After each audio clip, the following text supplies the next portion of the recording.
सर्वांना नमस्कार. स्नेहांकित हेल्पलाईनच्या वतीने आपलं सर्वांचं मनपूर्वक स्वागत करते. आतापर्यंत आपण 6 सेशन्स केली होती करिअर मार्गदर्शनासाठी आणि आज आपलं 7वं सेशन चालू आहे. आतापर्यंत आपण अकॅडमिक म्हणजे शिक्षणासाठी म्हणजे कोर्सेस कुठले घ्यायचे, विषय कुठले घ्यायचे याच्यावर बोललो होतो. आपण आर्ट्स मध्ये तेजस्विनी गोडबोले प्रोफेसर यांना बोलवलं होतं. मग आपण कॉमर्स बद्दल डिस्कस केलं समीर सरांबरोबर. मास मीडिया डिस्कस केला अनुजा संखे बरोबर आणि चंद्रकांत कहाळकरांबरोबर आपण MSW म्हणजे मास्टर्स म्हणजे MA इन सोशल वर्क याबद्दल आपण चर्चा केली होती. आज आपण बिझनेस किंवा एंटरप्रेन्योरशिप या विषयाकडे आपण वळणार आहोत.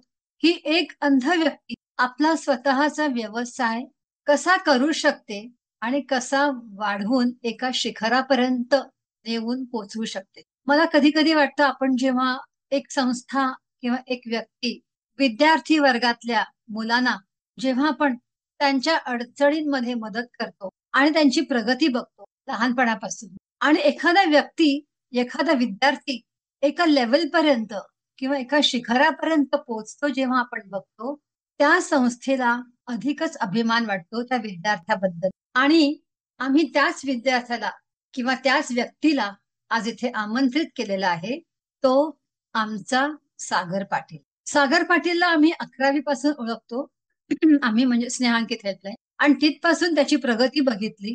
आज तो स्वतःच्या पायावर इतक्या प्रचंडपणे किंवा इतक्या छानपणे उभा राहिलेला आहे की दुसऱ्या अंध व्यक्तींना एक प्रोत्साहन देणं किंवा त्याला पुढे येण्यासाठी मदत करणं हे कशा प्रकारचं काम तो करतो आणि त्याने आपला व्यवसाय कसा सुरू केलेला आहे हे आपण त्याच्याकडनं ऐकणार आहोत. सागर, आता तुझ्याकडे मी सोपवते हे सेशन सांभाळण्यासाठी. तू कसा पुढे आलास, काय काय उद्योग केलेस, कशा अडचणी आल्या आणि कशा प्रकारे तोंड द्यायला लागलं तुला, तर यावर तू प्रकाश टाकशील तर बरं होईल. धन्यवाद.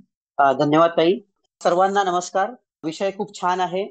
ह्या विषयावर बोलायचं झालं तर माझ्याविषयी बरीचशी बेसिक माहिती अनेकांना असेल असं मी गृहीत धरून फक्त आपला जो विषय आहे या विषयावरती बोलतो. आजवर लहानपणापासून आपण ऐकत आलेलो असतो नोकरी ही गरजेची आहे आणि त्यातही सरकारी नोकरी ही हवीच असं आपण पाहतो. परंतु माझ्या बाबतीत थोडंसं उलट झालंय.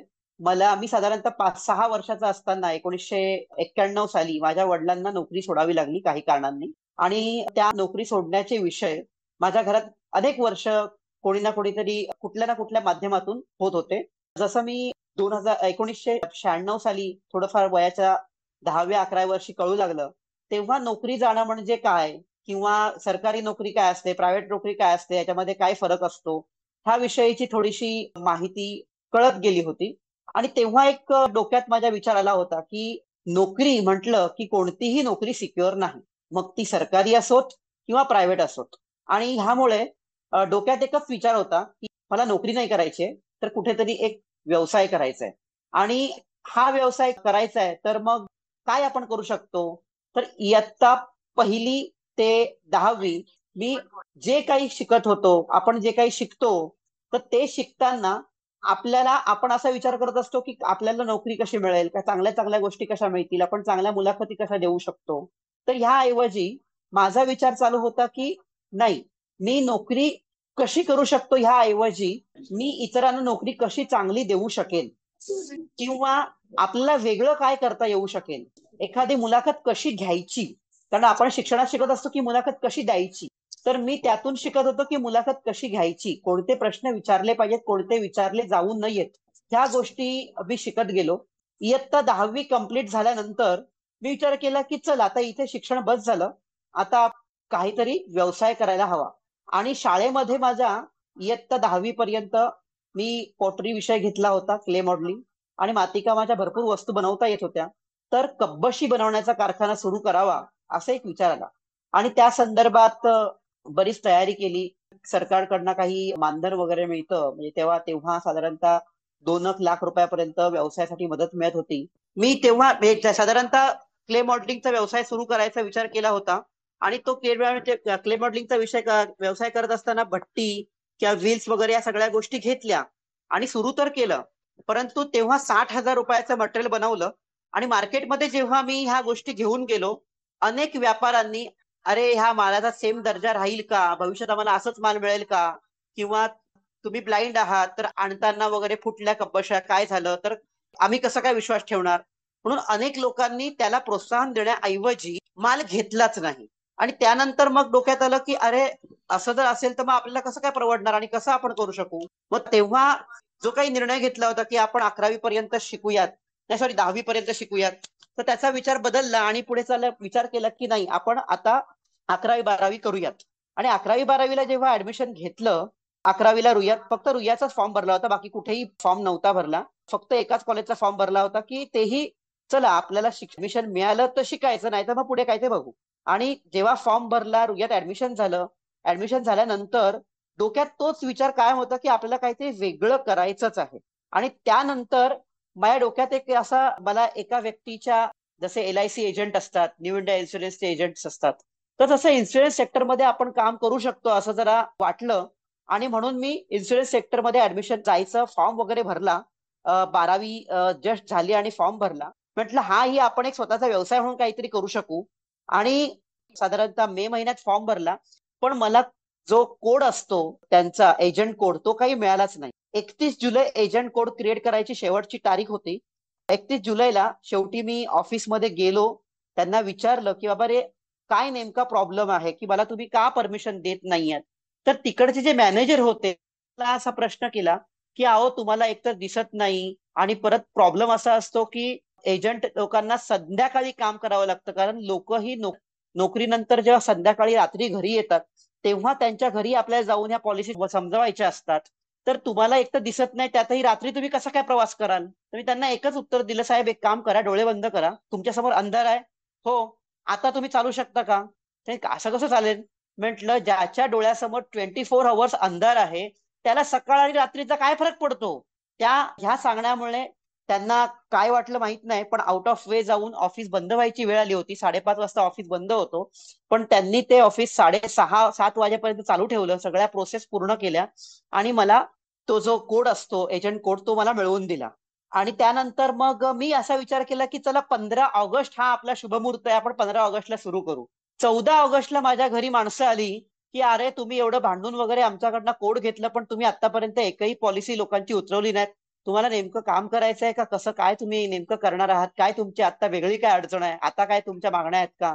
तर म्हटलं काय नाही, मी उद्याच्या शुभमुहूर्तावर करणार आहे, कारण जसं भारत स्वातंत्र्य झाल्याचा दिन आहे त्याच दिवशी मी माझी सुरुवात करणार आहे. आणि मी तेव्हा सुरुवात तर 15 ऑगस्टला सुरुवात केली.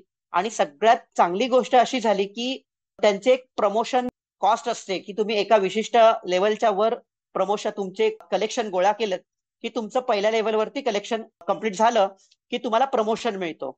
आणि प्रमोशनाची जी पूर्ण वर्ष जे असतं ते 1 वर्ष असतं, एप्रिल टू मार्च असं 1 वर्ष गृहीत धरलं जातं एका प्रमोशनसाठी. आणि 25 ऑगस्टलाच माझं पहिलं प्रमोशन झालं 10 दिवसात. आणि त्या दिवशी मी all over India top 10 number 1 केला होता कलेक्शन मध्ये. आणि त्याच्यामुळे षण्मुखानंदला हॉल घेऊन कंपनीने एक सेपरेटली सत्कार माझा केला.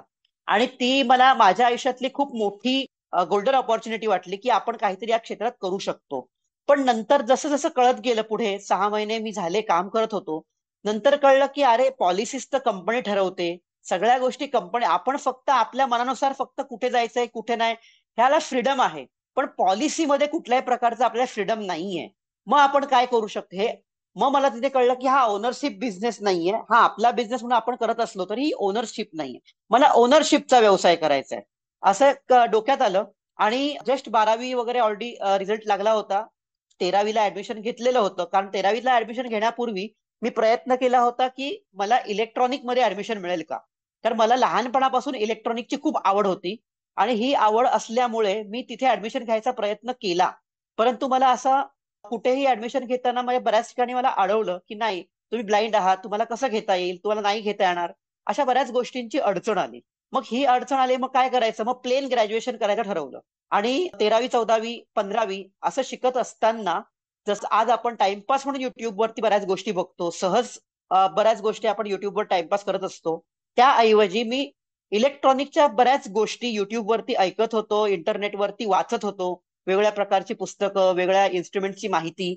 अशी घेत राहिलो. आणि जसा जो आपण अभ्यास करतोय ग्रॅज्युएशनचा, त्याचबरोबर मी इलेक्ट्रॉनिक्सचा अभ्यास करत गेलो. आणि त्याचे जे काही गणितं वगैरे होती, ही गणितं माझ्या इतर मित्रमैत्रिणींकडनं शिकायचा प्रयत्न केला. कारण आपल्याला ब्लाइंड व्यक्तींना इयत्ता 7वीच गणित 10वी पर्यंत असतं. आणि त्याच्यामुळे अडचण बरीच होते की भविष्यात पुढे जाऊन आपल्याला खूप अडचणी येतात. कारण तेवढ्याच गणितांवरती आपल्याला सगळं अवलंबून राहता येत नाही. त्यामुळे मी प्रत्येकालाही सांगेन की तुम्हीही, जर तुम्ही 10वी पर्यंत इयत्ता 7वीची गणितं शिकलेल्या असाल, तर 8वी 9वी 10वीची पण गणितं सोडवायचा प्रयत्न तुम्ही तुमच्या मित्रमैत्रिणींच्या माध्यमातून किंवा घरातल्या व्यक्तींच्या माध्यमातून तुम्ही शिकायला सुरुवात करा. कारण त्याचा फायदा खूप होतो. आणि तोच फायदा मलाही झाला जेव्हा मी 10वीची गणितं वगैरे शिकलो, त्याचा मला फायदा झाला. दरम्यानच्या काळात मी सॉफ्टवेअर वगैरे हे करायला शिकलो. म्हणजे सॉफ्टवेअर वापरायचं कसं, ह्या व्यतिरिक्त बनवायचं कसं, सुडो प्रोग्रामिंग शिकलो. आणि सुडो प्रोग्रामिंग करत असताना मी कम्प्युटर हार्डवेअरिंग केलं. कम्प्युटर हार्डवेअरचा कोर्स माझा कम्प्लीट झाल्यावरती मी विचार केला की ह्यातून आपण व्यवसाय करू शकतो. म्हणून तिथे लोकांना सांगणं, कम्प्युटरचे कोटेशन देणं, ह्या सगळ्या गोष्टी सुरू केल्या. इथे पण एक गोष्ट आहे की माझ्या सर्व शिक्षकांनी माझ्याकडनं कम्प्युटर बनवून घेतले. माझ्या मित्रमैत्रिणींनी ज्यांना पीसी हवेत त्यांनी माझ्याकडनं कम्प्युटर बनवून घेतले. परंतु नातेवाईक किंवा जे गावची लोक आहेत, जिथे मी राहतो, त्या लोकांचा मात्र अविश्वास या गोष्टीवरती होता की अरे एवढी महाग गोष्ट, हा तर ब्लाइंड आहे, 25-30 हजार रुपये याच्या हातात कसे काय द्यायचे, आणि काही चुकून कुठे उलटी सुलटी वायर जोडली तर, चुकीचाच कम्प्युटर आपल्याला दिला तर आपले पैसे वाया जातील. म्हणून त्यांनी विश्वास नाही ठेवला. आणि इथे देखील मला एक फटका बसला की नाही, आपल्याला हे पण नाही जमू शकणार, तर आपण नेमकं काय केलं पाहिजे. दरम्यानच्या काळामध्ये 13वी 14वी चालत असताना मी तबला वाजवायला शिकलो होतो शाळेमध्ये. तर मी विचार केला होता तसा न्यू इंडिया इन्शुरन्सचा. तर त्या न्यू इंडिया इन्शुरन्स म्हणण्यापेक्षा इन्शुरन्स सेक्टरमध्ये काम करण्याचा जो विचार केला होता, तर त्याच दरम्यान मी हाही विचार केला होता की आपण एखाद्या ऑर्केस्ट्रामध्ये काम करूयात. मग तबला खूप चांगला वाजवता आला पाहिजे म्हणून तबल्याचे क्लासेस मी लावले. आणि तबल्याचे क्लासेस वगैरे लावल्यानंतर एक अडचण अशी होती की मी राहायला होतो घाटकोपरला मावशीकडे. आजूबाजूचा संपूर्ण झोपडपट्टी एरिया होता. आणि त्याच्यामुळे गटारांवरनं ये जा करणं, नाल्यांवरती लाद्या वगैरे घातलेल्या असतात, त्याच्यावरनं ये जा करणं थोडंसं कठीण जात होतं. त्या भावंड सोबत यायची, तर भावंड येताना त्यांच्यामध्ये भांडणं व्हायची. आज मी नाही तू जा, तू नाही मी जा. आणि ह्या सगळ्या भांडणांना कंटाळून मी विचार केला की अरे हे पण आपल्या दुसऱ्यांवर अवलंबून राहूनच करावं लागतंय. त्यामुळे हे पण मी सोडून दिलं. कारण मला इतरांवर कोणावरती अवलंबून राहण्यापेक्षा स्वतंत्ररित्या करणं जास्त योग्य वाटत होतं. त्यामुळे मग तेव्हा मी कम्प्युटर हार्डवेअरिंगचा कोर्स केला. आणि तेव्हाही मला हीच अडचण आली की लोक विश्वास ठेवणं कमी होत होतं, की आपल्यावर तसा कोणी विश्वास ठेवत नाही. आणि विशेषतः याच्यामध्ये पहिला सहभाग असतो तो नातेवाईक किंवा इतर जवळच्या लोकांचा. आणि चांगला सपोर्ट मात्र असतो तो नेहमीच मित्रमैत्रिणींचा आणि शिक्षकांचा. हे तिथेही झालं. मग विचार केला की नाही, आपण कम्प्युटर बनवणं हे जरी आपल्या हातात असलं तरी आपण कम्प्युटर सॉफ्टवेअरचं काम नक्की करू शकतो, कारण त्याच्यामध्ये काही अडचणी येणार नाही. म्हणून कम्प्युटर सॉफ्टवेअरचं काम सुरुवात केलं. जे आज आपण जॉज वापरतोय किंवा आपण एनव्हीडीए वापरतोय, तसं मी लिनक्समध्ये ऑर्का वापरायचो. तर ऑर्का वापरताना ज्या अडचणी येत होत्या, त्या अडचणी मी त्यांच्या मेलिंग लिस्टला स्वतःला जॉईन करून घेतलं होतं. आणि रेग्युलरली जशी आपण आज एखाद्या मित्रमैत्रिणींना आपण आपल्या ऍप्लिकेशन्सच्या कंप्लेंट्स करत असतो की अरे हे चालत नाही, इथे सपोर्ट होत नाही, तिथे सपोर्ट होत नाही, किंवा अमुक गोष्ट बोलत नाही, तर ह्या गोष्टी मी इतरांशी चर्चा करायचो, त्यांच्या पण सेम प्रॉब्लेम आहे का ते पाहायचो. आणि त्या संबंधित कंपनीला मेल पाठवायचो की हा असा असा प्रॉब्लेम आम्हाला येतो. आणि त्यामुळे काय झालं की बऱ्याचशा अडचणी त्या सॉल्व्ह व्हायच्या लिनक्समध्ये. मायक्रोसॉफ्टमध्येही सॉल्व्ह होतात, पण त्याला खूप वेळ लागतो. आणि त्यामुळे काय व्हायलं, हा जो वेळ लागतो, तर त्यामुळे एक गोष्ट अशी झाली, मी लिनक्स ऑपरेटिंग सिस्टीम मध्ये भरपूर काम करायला सुरुवात केली. दरम्यानच्या काळात माझं MA चालूच होतं. ग्रॅज्युएशन नंतर मी MA करायला सुरुवात केली. सुडो प्रोग्रामिंग केलं. आणि कम्प्युटर असेंबलिंग करण्याऐवजी सॉफ्टवेअर्स बनवणे वगैरे ह्या सगळ्या गोष्टी सुरुवात केली. तेव्हा मला सिडॅक सॉफ्टवेअर कंपनीने एक ऑफर दिली होती. मराठी MA झाल्यामुळे मराठीतून संगणकाने कसं बोललं पाहिजे आणि त्याचा जास्तीत जास्त चांगला उच्चार कसा असला पाहिजे या संबंधी मला त्यांनी एक जॉब ऑफर केली. आणि हा 7-7.5 वर्षांचा जॉब होता. तर तिथे त्यांना सोबत काम करायचं होतं. मी त्यांना सांगितलं की मी तुमच्याकडे जॉब नाही करू शकत, ह्या ऍप्लिकेशनसाठी आपण एक कॉन्ट्रॅक्ट करू आणि कमीत कमी वेळामध्ये मी तुमच्यासोबत हे काम करून देईन अशी मला खात्री आहे. सो मी त्यांच्यासोबत काम सुरू केलं. काम सुरू केल्यानंतर 7.5 वर्षाचा जो कालावधी होता तो आम्ही 2 वर्षात मी ते काम कम्प्लीट केलं.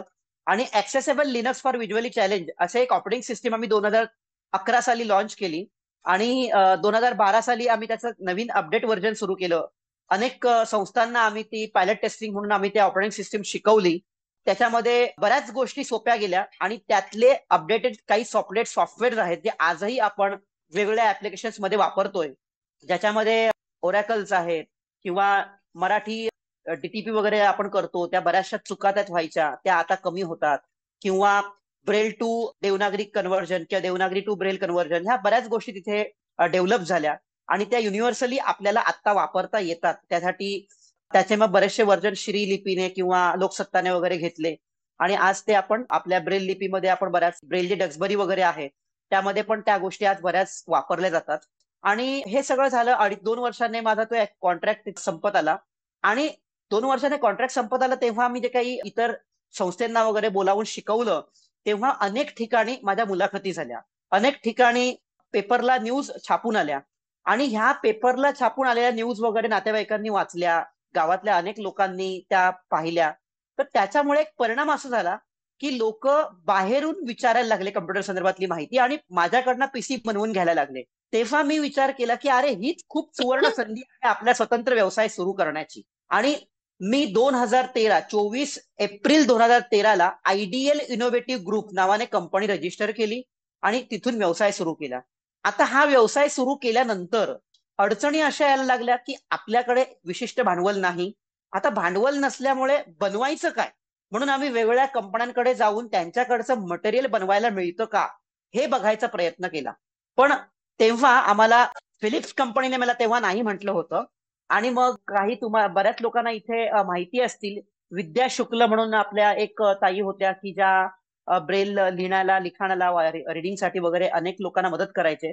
तर त्यांची माझी ओळख रेल्वे स्टेशनला एका झाली.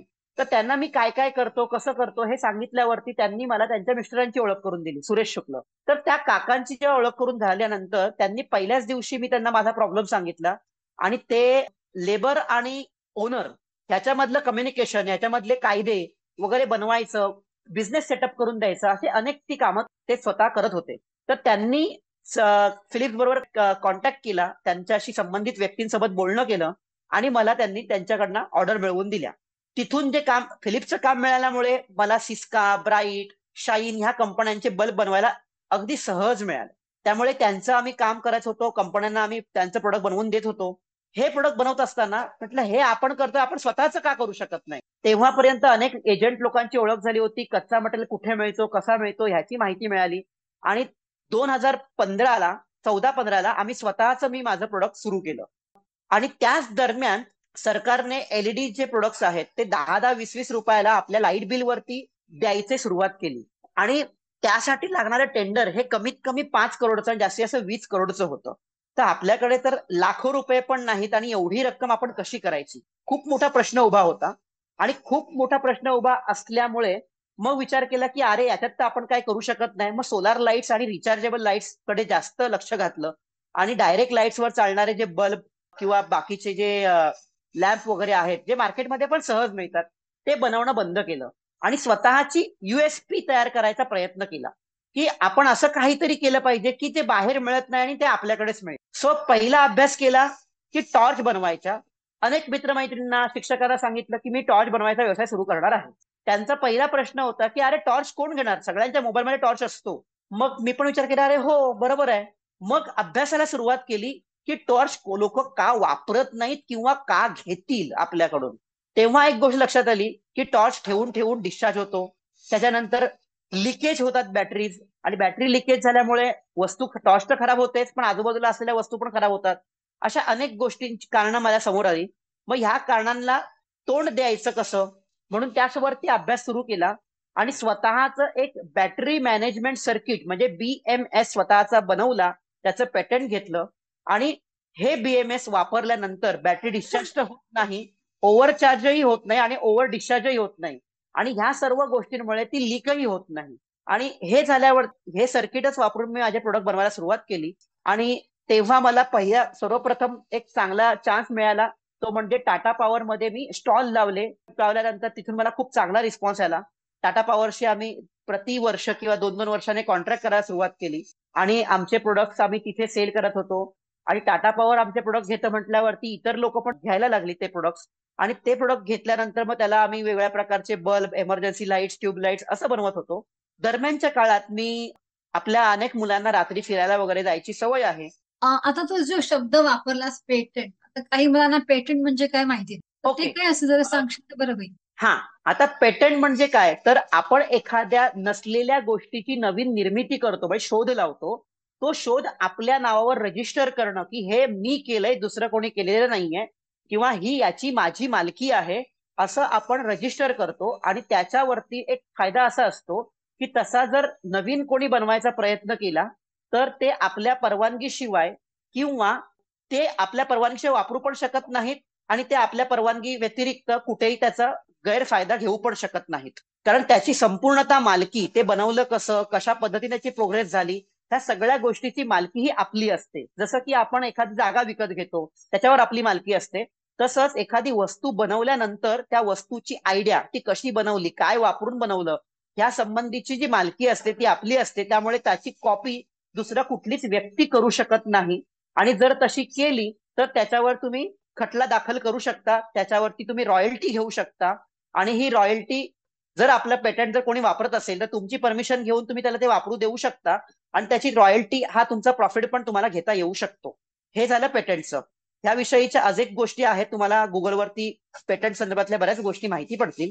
जेव्हा मी ह्या सगळ्या गोष्टी करत गेलो, इलेक्ट्रॉनिकच्या वेगळ्या गोष्टी बनवत गेलो, सो माझ्याकडनं अनेक लोक घेत होते, म्हणजे वस्तू घेत होते. नवनवीन गोष्टी, ट्यूबलाइट्स वगैरे मी बनवत होतो. दरम्यानच्या काळामध्ये मी, जसं आपण म्हणत होतो की जातो की वेगळ्या ठिकाणी रात्री अनुभव म्हणून आपण काहीतरी फिरतो, तसा मी मरीन लाईनला रात्री फिरायला गेलो होतो. 2015ची गोष्ट आहे. फिरायला गेलो होतो तर तिथे कळलं, बघितलं तर अनेक फेरीवाले तिथे लाईट चोरताना दिसले. गव्हर्नमेंटची सरकारी जी लाईट आहे ती, बल्ब काढायचा, तिथे होल्डर अडॅप्टर लावायचा आणि ती लाईट आपल्या स्टॉलवर वापरायची. आणि म्युन्सिपाल्टीची गाडी आली की ती वायर खेचायचं आणि पळून जायचं, म्हणजे गाडी घेऊन. आपण फुटपाथवरती व्यवसाय करताना म्युन्सिपाल्टीची गाडी आली की सगळा व्यवसाय उचलून मुलं लोक पळतात, हे आपण पाहिलेलं आहे. तर त्याच्यामध्ये एखाद्याची वायर तुटली, काय त्याचा धोका होऊ शकतो. म्हणून मी एका अंकलला बोललो की अंकल ऐसे मत करो, ये गलत है. तर त्याने मला उत्तर दिले, आपके बाप का क्या जाता है. तर मग त्याच्यावरती मला एक विचार केला की अरे इथे काहीतरी, मग त्यांच्याशी मी प्रेमाने बोललो कि अंकल आप ऐसे क्यों करते हो, आपको रिचार्जेबल लाइट्स मिलता है, मार्केट में बहुत सारे यूपीएस अवेलेबल है कि जो हम लोग यूज कर सकते हैं. सो तर त्यांनी मला एक अडचण सांगितली की युपीएस कॉम्प्युटरचे अवेलेबल आहेत, त्यांचं वजन 4.5 किलो असतं, आणि ते 12 वॅटचा बल्ब त्याच्यावरती लावला तर साधारणतः 4 तास चालतं, आणि ते 6 महिने वर्षभरच टिकतं, आणि त्याची किंमत 2300 रुपये आहे. आमचा धंदा संध्याकाळी 6ला सुरू होतो, तो रात्री 4 वाजेपर्यंत चालतो. तर आम्हाला साधारणतः 2-2, 3-3 युपीएस वापरायचे. त्याचं प्रत्येकाचं वजन साधारणतः 4 ते 5 किलो आहे. तर मग म्युन्सिपाल्टीची गाडी आली तर मग आम्ही 10-12 किलोचं युपीएस घेऊन पळू का आमचं मटेरियल घेऊन पळू, नेमकं काय करायचं आम्ही. आणि म्हणून आम्हाला नाईलाजाने ह्या गोष्टी कराव्या लागतात. तर पकडलं गेलं तर काय करायचं, तर काय वर्षातून कधीतरी एकदा पकडलं जातं, आणि ते पकडलं गेलं तर जायचं जेलमध्ये, दंड भरायचा आणि निघायचं बाहेर. ह्याच्या पलीकडे त्यांच्याकडे काही ऑप्शन्स नव्हते. मग मी असा विचार केला की यांच्यासाठी काहीतरी करता यायला पाहिजे. म्हणून आपल्या कम्प्युटर, लॅपटॉपची बॅटरी वापरून आणि स्लायडिंग विंडोज असतात त्याचे खालचे चॅनल वापरून मी ट्यूबलाइट्स तयार केल्या. आणि त्या ट्यूबलाइटचं वजन होतं 360 ग्राम. 12 वॅटची ट्यूबलाइट एका चार्जिंग वरती 12 तास चालते. अशा प्रकारचं प्रोडक्ट बनवलं 2016ला. हे सगळं बनवायला मला 1-1.5 वर्ष गेला. प्रोडक्ट बनवलं, 50 ट्यूबलाइट बनवल्या, आणि त्या घेऊन पुन्हा तिथे गेलो. पुन्हा तिथे गेल्यानंतर त्या लोकांना ट्यूबलाइट दाखवल्या, त्यांना विश्वासच बसेना की ही खरंच 12 वॅटची ट्यूबलाइट 12 तास चालू शकते. त्यामुळे त्यांनी म्हटलं की अरे इतना हेवी इन्व्हर्टर चलता नहीं है, तो इतना हलका ट्यूबलाइट आपका कैसे चलेगा. मग आम्ही काय केलं की माझ्या मित्रांच्या ज्या ओळखीचे धंदा करणारे लोक होते, ज्यांना घरापासूनचे पत्ते माहिती होते, अशाच लोकांना मी त्या ट्यूबलाइट दिल्या आणि सांगितलं की अंकल ये आप यूज करो, 2 महीना यूज करो, 2 महीने के बाद आपके पास आता हूं, और आपको यदि ट्यूबलाइट अच्छी लगी तो मुझे पैसा देना, और नहीं अच्छी लगी तो ट्यूबलाइट में वापस लेके जाता हूँ. त्यांनी त्या वापरल्या. 2 महिन्याच्या ऐवजी मी 3ऱ्या महिन्यात गेलो. 3ऱ्या महिन्यात गेल्यानंतर मला ज्या ज्या व्यक्तींनी मी त्या 50 ट्यूब ज्यांना वाटल्या होत्या त्या सर्व व्यक्तींनी मला पैसे दिले. एकाही व्यक्तीने ट्यूबलाइट न देता पैसे दिले. आणि इतरांच्या अशा 1000 ट्यूबलाइटच्या ऑर्डर्स, मरीन लाईन टू हजी अल्ली या एरियातल्या 1000 ट्यूबलाइटच्या मी ऑर्डर घेतल्या आणि घरी आलो. 1650 रुपयाची एक ट्यूबलाइट, असा जर विचार केला तर एका दिवसातच मला लॉटरी लागली आणि जवळजवळ 16-16.5 लाखाचा बिझनेस घेऊन मी तिथून निघालो. आणि ही गोष्ट झाल्यानंतर आता बनवायला पैसे, मग सगळ्या मित्रमैत्रिणींना गोळा केलं, त्यांना प्लॅन सांगितला आणि त्या प्रत्येकाच्या अकाउंटला किती रक्कम आहे. कारण जेव्हा आपण कुठल्याही प्रकारचा व्यवसाय करतो तेव्हा एक सगळ्यात मोठी अडचण असते, ती म्हणजे लोन. जेव्हा आपण लोन काढायला जातो तेव्हा त्यांना 3 वर्षाची फाईल लागते, इन्कम टॅक्स फाईल. आता 3 वर्षाची ही इन्कम टॅक्स फाईल आणायची कुठून? इन्कम टॅक्सची मग खोट्या फाईल वगैरे बनवणं, त्याच्यापेक्षा सीए ला पैसा द्या, खोट्या फाईल बनवा आणि मग त्या सबमिट करा आणि मग लोन घ्या. ह्या सगळ्या गोष्टी करण्याऐवजी मी सगळ्या फ्रेंड सर्कलला, शिक्षकांना गोळा केलं आणि प्रत्येकाच्या अकाउंटला तुमची किती रक्कम आहे, तुम्ही मला कमीत कमी 5 ते 6 हजार, 10 हजार रुपये देऊ शकता का? माझा प्लॅन सांगितला आणि तुम्हाला फिक्स डिपॉझिट त्यावेळी 10% व्याजाने मिळत होतं फिक्स डिपॉझिटला. मी म्हटलं तुम्ही माझ्याकडे वर्ष 2 वर्ष फिक्स डिपॉझिट म्हणून रक्कम मला द्या, 12% व्याज मी तुम्हाला देईन. आणि असं केल्याने माझ्यावर विश्वास ठेवून अनेक मित्रमैत्रिणी, कोणी 5 हजार, कोणी 6 हजार, कोणी 10 हजार, कोणी 2 हजार अशी रक्कम मला दिली. त्यातून मी जवळजवळ 6.5 लाखाचं भांडवल उभं केलं. आणि हे 6.5 लाखाचं भांडवल उभं करण्यासाठी जवळजवळ मला 85 लोकांनी मदत केली. आणि 85 लोकांनी जमा केलेलं हे जे भांडवल आहे ते वापरून मी ही ऑर्डर पूर्ण केली. आणि विदिन 1 इयर प्रत्येकाला मी 12% व्याजासकट रक्कम पूर्ण परत दिली. आणि तेव्हा माझ्या बिझनेसचं ऍसेट 6.5 लाख रुपये होतं. आणि हे झाल्यानंतर मी विचार केला की अरे हे मी करू शकतो तर इतर ब्लाइंड का करू शकत नाहीत? इलेक्ट्रॉनिक क्षेत्र हे ब्लाइंडसाठी नाही, तर हे आपण का निर्माण करायचं नाही? तेव्हा मी अभ्यास सुरू केला की ब्लाइंडला शिकवताना काय अडचणी येतात. मी अनेक मित्रांनाच शिकवायला सुरुवात केली. तेव्हा अडचण लक्षात आली की मला आवड आहे म्हणून मी अनेक गोष्टी करतोय किंवा काही गोष्टी सांभाळून घेतोय, त्यात एक्स्ट्रा काहीतरी डोकं लढवतोय. पण एखाद्या व्यक्तीला आवड नसताना आवड निर्माण करायची आणि शिकवायचं आहे, मग त्यासाठी प्रमाणबद्धता पाहिजे, परफेक्शन पाहिजे. की मी अंदाज नाही सांगू शकत. एखाद्या गृहिणीला जेवण बनवताना जो अंदाज लागतो, किती मीठ असायला पाहिजे, कुठल्याही पदार्थामध्ये मीठ हे एवढा चमचा मीठ घाला असं सांगितलं जात नाही, चवीपुरतं मीठ घाला असं सांगितलं जातं. सो त्यानुसार इथे अंदाज, चवीपुरता मीठ प्रमाणे जर अंदाज आपण तर ते प्रत्येकाला शक्य होत नाही. तर तीच गोष्ट लक्षात आली. आणि मग ह्याकरिता काहीतरी केलं पाहिजे. मग पहिला बनवणं टेस्टर. आता हा असा टेस्टर बनवला की ज्या टेस्टरमध्ये बझर आहे. आणि ह्या बझरमुळे आपण जेव्हा बोर्डला टेस्टर लावतो तेव्हा डोळस व्यक्तींचा बोर्ड टेस्टरमध्ये निऑन बल्ब असतो, तो पेटतो. आपल्या टेस्टरमध्ये बझर वाजतो. आणि अशा प्रकारचा टेस्टर बनवल्यावर त्याचं पॅटर्न घेतलं आणि काम सुरुवात केली ब्लाइंडला शिकवायला. आणि ब्लाइंडला शिकवायला सुरुवात केली तेव्हा एक डोक्यात आलं की अरे आपण जर फी आकारली तर मुलं पुढे येत नाहीत. पण फी आकारली तर पुढे येत नाही ठीक आहे, पण आपण पण समाजाकडनं अनेक गोष्टी मोफत घेतल्यात.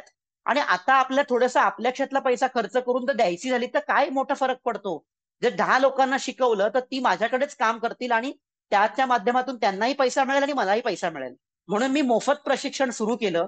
मोफत प्रशिक्षण सुरू केल्यानंतर एक गोष्ट लक्षात आली की डीसी सप्लाय मध्ये काम करायचं. एसी माहिती आहे तुम्ही घरात वापरता.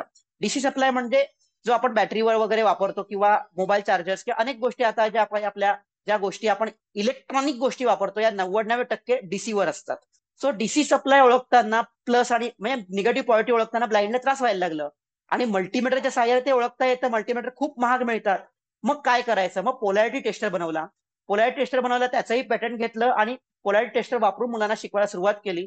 आणि मग इथे बऱ्याच अडचणी सॉल्व्ह व्हायला लागल्या. 2017 पासून मुलांना शिकवायला सुरुवात केली. अनेक मुलं शिकली. त्यातून पहिल्या 20 विद्यार्थ्यांना मी पुण्यामध्ये शिकवलं. कारण मला एक अनुभव असा आला की मुंबईमध्ये अनेक मुलं कष्ट घ्यायला तयार नसतात. त्यांना शॉर्टकट लाईफ हवी असते, शॉर्टकट पैसा हवा असतो, हे मी पाहिलं. आणि मग माझ्या सगळ्या शिकवण्याची सुरुवात मी पुण्यामधून केली.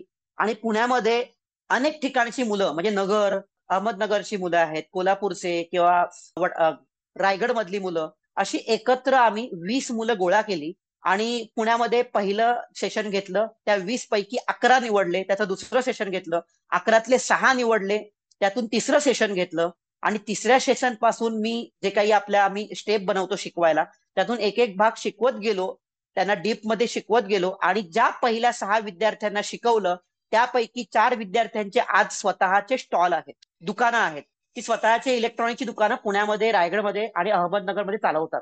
आणि हे झाल्यानंतर म्हटलं चला आपण शिकवू पण शकतो. आणि पहिली बॅच शिकवताना ज्या स्टेप तयार केल्या होत्या तेव्हा कळलं की अभ्यासक्रमात काय बदल केला पाहिजे, अभ्यासक्रम कसा बनवला पाहिजे. त्यामुळे मी जो कोर्स सुरू केला तो लर्न अँड अर्न अशा पद्धतीने सुरुवात केली. आणि ह्यातून जे काही मुलं शिकत गेली, आजवर जवळजवळ 333 प्लस मुलांना मी शिकवलं. आणि जवळजवळ 84 लोक आता स्वतःचा व्यवसाय करायला लागलेले आहेत. म्हणजे आपला जो स्नेहांकितचा प्रोग्राम लास्ट टाइम झाला होता एप्रिल महिन्यामध्ये, तेव्हा मी आकडा दिला होता 79 लोक व्यवसायात काम करतायत. आता गेल्या 2 महिन्यामध्ये हा आकडा 84 लोकांवरती पोहोचलाय. 84 लोक स्वतंत्र व्यवसाय करतायत, 14 माझ्याकडे काम करतात. आणि हे काम करत असताना लोकांचा विश्वास या गोष्टीवर पटावा. अनेक लोकांचे असे सल्ले आले की बाबा तुमचे प्रोडक्ट खूप महाग असतात, सर तुम्ही आपण काहीतरी स्वस्त बनवूयात. मी प्रत्येक व्यक्तीला हेच समजावत आलो की स्वस्त बनवण्यापेक्षा टिकाऊ आणि चांगलं कसं बनवता येईल ह्याकडे आपण लक्ष दिलं पाहिजे. सो त्याच्याकडे त्या मुलांना तसे विचार बदलत गेलो. आणि आजच्या घडीला आपले प्रोडक्ट कितीही महाग असले, त्याचा बनवण्याचा खर्च, मॅन्युफॅक्चरिंग कॉस्ट खूप जास्त असली तरी, जिथे मला 2015ला अनेक लोक म्हणत होते की अरे टॉर्च कोण घेईल, प्रत्येकाच्या मोबाईलमध्ये टॉर्च असतात, आज 10 वर्षानंतर ह्या सगळ्या गोष्टीकडे बघताना मला आज चांगलं व्यवस्थितरित्या जाणवतंय की आज महिन्याला आम्ही कमीत कमी 12,000 टॉर्च मार्केटमध्ये काढतो. तुम्हाला सगळ्यांना माहिती आहे की अनेक संस्था वेगवेगळ्या प्रकारचं प्रोडक्शन करतात आणि ते विकतात मार्केटमध्ये. आणि हे विकले जातात, हे त्याची ऍडव्हर्टाईजच अशी केली जाते की अपंगांनी बनवलेले हे प्रोडक्ट्स आहेत, त्यांना त्यांचं घर चालायला मदत होईल ह्या दृष्टीने हे प्रोडक्ट विकले जातात. म्हणजे थोडक्यात काय की सहानुभूती घेऊन हे प्रोडक्ट विकले जातात. आणि मला कुठल्याही प्रकारची सहानुभूती नको होती.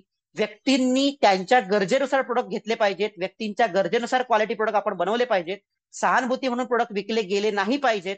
हा व्यवसाय करतानाचाच पहिला एक मंत्र होता.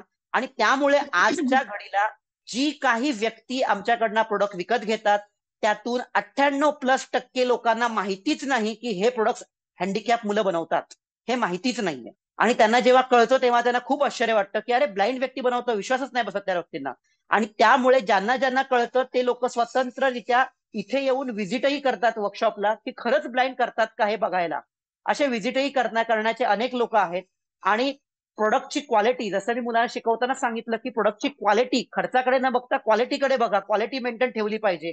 आणि या क्वालिटी मेंटेन ठेवण्याचा परिणाम काय झाला तर 2019 मध्ये मला टाटा पॉवरने माझ्याकडे 46 किलोमीटर लांब प्रकार जाणाऱ्या टॉर्च मागवल्या. माझ्याकडे एकही टॉर्च तयार नव्हता.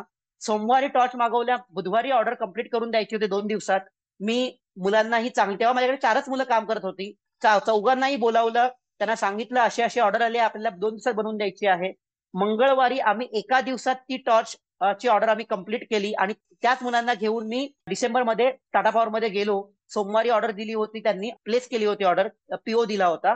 आणि मंगळवारी मी ऑर्डर घेऊन गेलो, हँड डिलिव्हरी केली आणि त्या मुलांची ओळख करून दिली की ही मुलं असं असं काम करतात. आणि त्यानंतर 1 वर्षानंतर टाटा पॉवरने आम्हाला ऑफिशियली पुन्हा, तेव्हापर्यंत आमचे स्टॉल वगैरे टाटा पॉवरमध्ये चालायचेच, पण त्यांनी ऑफिशियली आम्हाला संपर्क साधला आणि आमच्याकडे जीएसटी आहे का, कुठल्या कुठल्या गोष्टी आमच्याकडे कायद्याने आहेत ते कागदपत्र तपासले. आणि त्यांनी आम्हाला सांगितलं की आम्हाला तुमच्यासोबत लाईफ टाईम कॉन्ट्रॅक्ट करायचा आहे. कारण टाटा पॉवर सारखी कंपनी ही कुठल्याही एजंट सोबत 2 किंवा 3 वर्षाच्या व्यतिरिक्त कॉन्ट्रॅक्ट करत नाही. आणि IIG एज्युकेशन डेव्हलपमेंट ट्रस्ट किंवा आयडियल इनोव्हेटिव्ह ग्रुप ह्यासोबत टाटा पॉवरने 2021ला लाईफ टाईम कॉन्ट्रॅक्ट केला. आणि आज टाटा पॉवर मध्ये लागणाऱ्या सर्व प्रकारच्या टॉर्च, एमर्जन्सी लाईट्स ह्या आपल्याकडून जातात. तर हे क्वालिटी मेंटेन ठेवण्याचं एक जे आम्ही तंत्र स्वीकारलं आणि तेच मंत्र आम्ही कायमस्वरूपी पाळला आणि त्याचं हे आम्हाला मिळालेलं यश आहे. आणि हे सगळं करीत असताना जसं आज मी तुमच्याशी बोलतोय तसंच आम्ही सगळ्या विद्यार्थ्यांशी बोलत असतो. आणि बोलत असताना सगळ्याच गोष्टी आज अनेक लोक शिकत असतील, काही शिकलेले असतील, याच्यात काहीकांना नोकऱ्या असतील किंवा काही नोकऱ्या करत असतील किंवा काही नोकऱ्या शोधत असतील, तर त्यांना एकच या बाबतीत सांगणं आहे की हे एवढं यश मिळवणं हे खूप सोपं आणि अगदी लिमलेटची गोळी खाण्या इतकं सोपं नाही. ह्यासाठी खूप कष्ट गरजेचे असतात. हे सगळं उभं करताना मी स्वतःचा विचार असा केला होता की सरकार आपल्यासाठी काही करत नाही, पण आपणच सरकार झालो तर कुठे बिघडतं.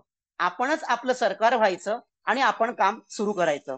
हे तंत्र किंवा हा मंत्र मनाशी ठेवल्यामुळे जिथे कुठे कमी पडतो आपण, तिथे आपलीच कपॅसिटी वाढवायची असं सुरू केलं. आणि हे करत असताना एक गोष्ट लक्षात आली की ह्याच्यासाठी आम्ही जे काही ट्रेनिंग घेतो मुलांच्या, त्या ट्रेनिंग मधला एकच भाग मी प्रत्येकाला इथे सांगेन की आपल्या आयुष्यात आपण सेल्फ मॅनेजमेंट किंवा आपण करिअर गायडन्स वगैरे या सगळ्या गोष्टी करतो, तर ह्या टाइम मॅनेजमेंट आपण करतो. तर टाइम मॅनेजमेंट ऐवजी सगळ्यात महत्वाची गोष्ट आपण केली पाहिजे ती म्हणजे सेल्फ मॅनेजमेंट.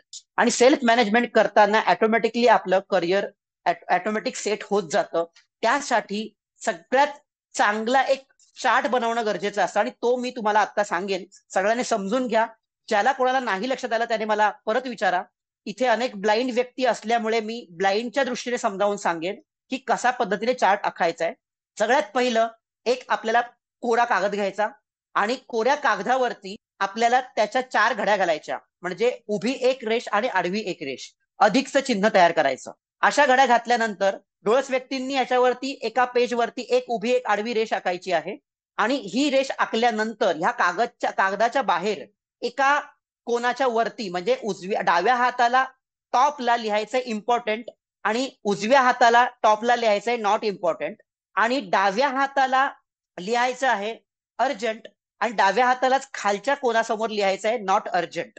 याचाच अर्थ काय झाला तर आपल्याकडे 4 कॉलम तयार झाले. एक इम्पॉर्टंट बट अर्जंट, दुसरा आहे नॉट इम्पॉर्टंट बट अर्जंट, तिसरा आहे नॉट अर्जंट बट इम्पॉर्टंट आणि चौथा आहे नॉट इम्पॉर्टंट नॉट अर्जंट. आता ह्या सगळ्या गोष्टींसमोर जेव्हा आपण आपले दिनक्रम बसवतो, सर्वप्रथम आपल्याला आपला दिनक्रम बसवायचा आहे. आणि दिनक्रम बसवताना दिनक्रम बसवायची सवय लागल्यानंतर आपल्याला मंथली क्रम किंवा इयरली आपला क्रम बसवायचा आहे. आणि मग आपल्या आयुष्याचा गोल आपल्याला बसवायचा आहे. आता ह्या जेव्हा आपण गोष्टी करतो तेव्हा ऑटोमॅटिकली आपल्या लक्षात येतं की आपण आपल्या आयुष्यातला किती वेळ हा नॉट इम्पॉर्टंट आणि नॉट अर्जंट ह्या चार्टमध्ये घातलेला आहे. तुम्ही जर आत्ता बघितलं तर नॉट इम्पॉर्टंट नॉट अर्जंट हा चार्ट तुमचा जास्त भरेल आणि इम्पॉर्टंट बट अर्जंट हा चार्ट तुलनेने कमी असेल. आणि इम्पॉर्टंट आहे आणि नॉट अर्जंट आहे हा चार्ट तुमचा तुलनेने खूप कमी भरलेला असेल. ऍक्च्युली इम्पॉर्टंट आहे पण नॉट अर्जंट हा चार्ट तुमचा भरत गेला पाहिजे. आणि सगळ्यात चौथा उजव्या हाताचा सगळ्यात खालचा जो भाग आपला कोणा आहे तो तुमचा रिकामा होत गेला पाहिजे. आणि जेव्हा असं आपण करू तेव्हा आपल्या आयुष्याचे मार्ग आपल्याला आपोआप सापडलेले असतात. आता इथे जर विद्यार्थी असतील तर त्यांनाही माझं एक सांगणं आहे की मी मागच्या वेळी पण मी ह्या गोष्टी सांगितल्या होत्या आपल्या सेशनमध्ये जेव्हा आमची मुलाखत होती 27 एप्रिलला, तेव्हाही सांगितलेला हा भाग. तिथे काही कदाचित व्यक्ती आता नसते, त्यातल्या काही व्यक्ती नाही नवीन व्यक्ती इथे असतील म्हणून मी हा भाग रिपीट करतो इथे की अभ्यास करताना आपल्याला बऱ्याच अडचणी येतात. तेव्हा आम्हाला जशा अभ्यासक्रमाला अडचणी यायच्या, रीडर रायटरच्या अडचणी यायच्या, स्नेहांकित हेल्पलाईनमुळे आम्हाला त्या खूप सोप्या गेल्या. आणि तेव्हा आम्ही सगळं रेकॉर्डिंग हे टेप रेकॉर्डवर करायचो आणि कॅसेट्स लागायच्या. तेव्हा कॅसेट्स या 60 मिनिटांच्या 90 मिनिटांच्या अशा कॅसेट्स असायच्या. अतिशय कमी भावामध्ये आम्हाला कमी रेट्समध्ये स्नेहांकितने आम्हाला कॅसेट्स खूप उपलब्ध करून दिल्या आणि त्याचा वापर आम्ही खूप योग्य पद्धतीने केला. आणि तेवढाच वापर नाही केला तर आम्ही रेकॉर्डिंग ज्या केल्या त्या सगळ्या रेकॉर्डिंग आम्ही आमच्या खाली जे विद्यार्थी ज्युनियर विद्यार्थी जे नवीन नवीन ऍडमिशन घेत होते त्यांना आमच्या रेकॉर्डिंग नोट्स देऊन त्या कशा अभ्यासायच्या हे सांगत गेलो होतो. आता एक अशी गोष्ट दिसते की मी रेकॉर्डिंग केलंय तर मी दुसऱ्यांना देताना मी त्याचे पैसे आकारतो. म्हणजे आपण जसं मोबाईलमुळे सार्वत्रिकता विसरलोय, सामाजिकता विसरलोय, आपल्यामध्ये एककेंद्रीपणा येऊ लागलेला आहे. आणि तो एककेंद्रीपणा आपल्या स्वार्थी बुद्धिमत्तेकडे वळू लागलेला आहे. त्यामुळे मी घेतलेली पुस्तकं दुसऱ्याला मोफत देण्याऐवजी अर्ध्या किमतीत देणं हा जो प्रचार होतो, तसाच मी ज्या काही रेकॉर्डिंग केलेल्या गोष्टी आहेत त्या दुसऱ्याला विकत द्यायच्या. आणि विकत दिल्यामुळे समोरच्याकडे पैसा असेल तर तो घेईल, नाही तर स्वतः मेहनत घेऊन परत रेकॉर्डिंग करेल. अशा पद्धतीची भावना आता विद्यार्थ्यांची होऊ लागली आहे. आमच्या वेळी आम्ही काय करायचो तर आम्ही कॉलेजमध्ये एक कॉलेजचा पीसी आहे, त्या पीसी मध्ये आमच्या रेकॉर्डिंग आम्ही कॉपी पेस्ट करून ठेवायचो.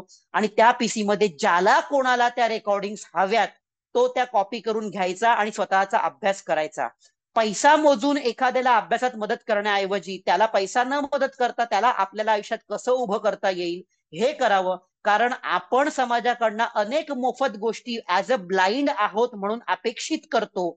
मग हीच अपेक्षा जेव्हा आपण कमवायला लागतो तेव्हा भले आपण समाजाकडनं 10 मोफत गोष्टी घेतल्या असतील तर किमान समाजाला एक तरी मोफत गोष्ट द्यावी आपण समाजाकडनं 100 प्रकारच्या मदत केलेल्या असतील तर आपल्या कुवतीनुसार समाजाला कमीत कमी 10 तरी मदत आपण समाजामध्ये करावी, असा जर आपण दृष्टिकोन ठेवला तर आपण खूप पुढे जातो. आणि हे करीत असताना अनेक मुलांच्या अडचणी समोर येतात अभ्यास करताना, की ब्रेल लिहिताना आम्हाला खूप कठीण जातं, त्यामुळे वर्गात आम्ही ब्रेल लिहतच नाही. मग याचा तोटा काय आहे? तुम्ही रेकॉर्डिंग करून घेता मान्य आहे, पण रेकॉर्ड होतं, एका साईडला रेकॉर्डिंग होतं, एका साईडला रेकॉर्डिंग मधली तुमच्या अँप्लिफायरची मेमरी भरत जाते आणि दुसऱ्या साईडला तुम्हाला हॅमरिंग व्हायला लागतं त्या लेक्चर्स आणि तुम्ही डुलक्या मारू लागता. म्हणजे रेकॉर्डिंग केलेलं पुन्हा खरंच तुम्ही ऐकलं तर ठीक आहे, अदरवाईज आहे आपल्याकडे रेकॉर्डिंग, वेळ आल्यावर बघू, असं केल्यामुळे आपल्याला अभ्यास करायला खूप वेळ लागतो. तर त्याच्या ऐवजी जर आपण स्वतःचे कॉन्ट्रॅक्शन्स तयार केले तर स्वतःच्या कॉन्ट्रॅक्शनमुळे आपल्याला ब्रेल इतरांपेक्षा स्पीडने खूप चांगल्या पद्धतीने लिहिता येतं आणि डोळस व्यक्तींच्या तुलनेने त्यांच्या इतकंच स्पीडने आपल्याला लिहिता येतं. आणि ह्याचाच खूप फायदा आम्ही स्वतःचं कॉन्ट्रॅक्शन तयार करून आम्ही 11वी ते 15वी किंवा 11वी ते MA आम्ही आमचे स्वतःचे नोट्स स्वतः ब्रेलमध्ये लिहत होतो. ब्रेलमध्ये एक तोटा असतो की आपल्याला साईज कमी करता येत नाही, पण आपण आपले कॉन्ट्रॅक्शन तयार केले तर आपल्याला खूप कमी साईज मध्ये ब्रेल लिहिता येतं, खूप कमी पानांमध्ये आपल्याला जे म्हणायचं आहे ते मांडता येतं. आणि त्यामुळे 11वी मध्ये जेव्हा आम्ही ब्रेलमध्ये असे कॉन्ट्रॅक्शन लिहायला सुरुवात केली होती, स्वतःचे कॉन्ट्रॅक्शन स्वतः तयार केले, तर डोळस मुलं त्यांच्या वह्या घेऊन त्यांच्या गाळलेल्या जागा आमच्याकडनं विचारून विचारून ते कंप्लीट करत होते. आणि ह्याचं अगर कौतुक. आणखीन एक प्रश्न हा मला, हा सॉरी मी तुला मध्ये हा, हे बोला ना, बोला करत बोला. करते, पण आपण जो आता विषय घेतलेला आहे तुझ्या व्यवसायाबद्दल, हा, तर तुझे काय काय प्रॉडक्ट्स आहेत आणि तू हो हे सांगतो सांगतो. प्रॉडक्ट्स कसे काय निवडलेस की आता लॅम्प शेड करायला पाहिजे किंवा हँगिंग लॅम्प तो कपाटात लावतात तो करायला पाहिजे किंवा दिव्यांच्या बरोबर. माळा करायच्या की शॅडो लॅम्प, हा हे तू कसं ठरवलंस? हा मी जेव्हा ब्रेल लिपीतून ह्या सगळ्या गोष्टी आम्ही करत होतो, विद्यार्थ्यांना मदत करत होतो, तेव्हा सौंदर्य दृष्टी एखाद्या गोष्टीची कशी असली पाहिजे, कोणते मार्केटमध्ये प्रोडक्ट चांगले आहेत, मुलांना म्हणजे त्या कॉलेजच्या मुलांना जास्त खरेदी करायला काय आवडतं. कारण माझ्या ग्रुपमध्ये जी ब्लाइंड मुलं होती त्याहून 4 ते 5 पट डोळस मुलं होती आणि त्यामुळे डोळस व्यक्तींसोबत वावरणं आणि त्यांच्यासोबत त्यांच्या इतकंच आपण सगळ्या मस्ती करणं, अभ्यास करणं.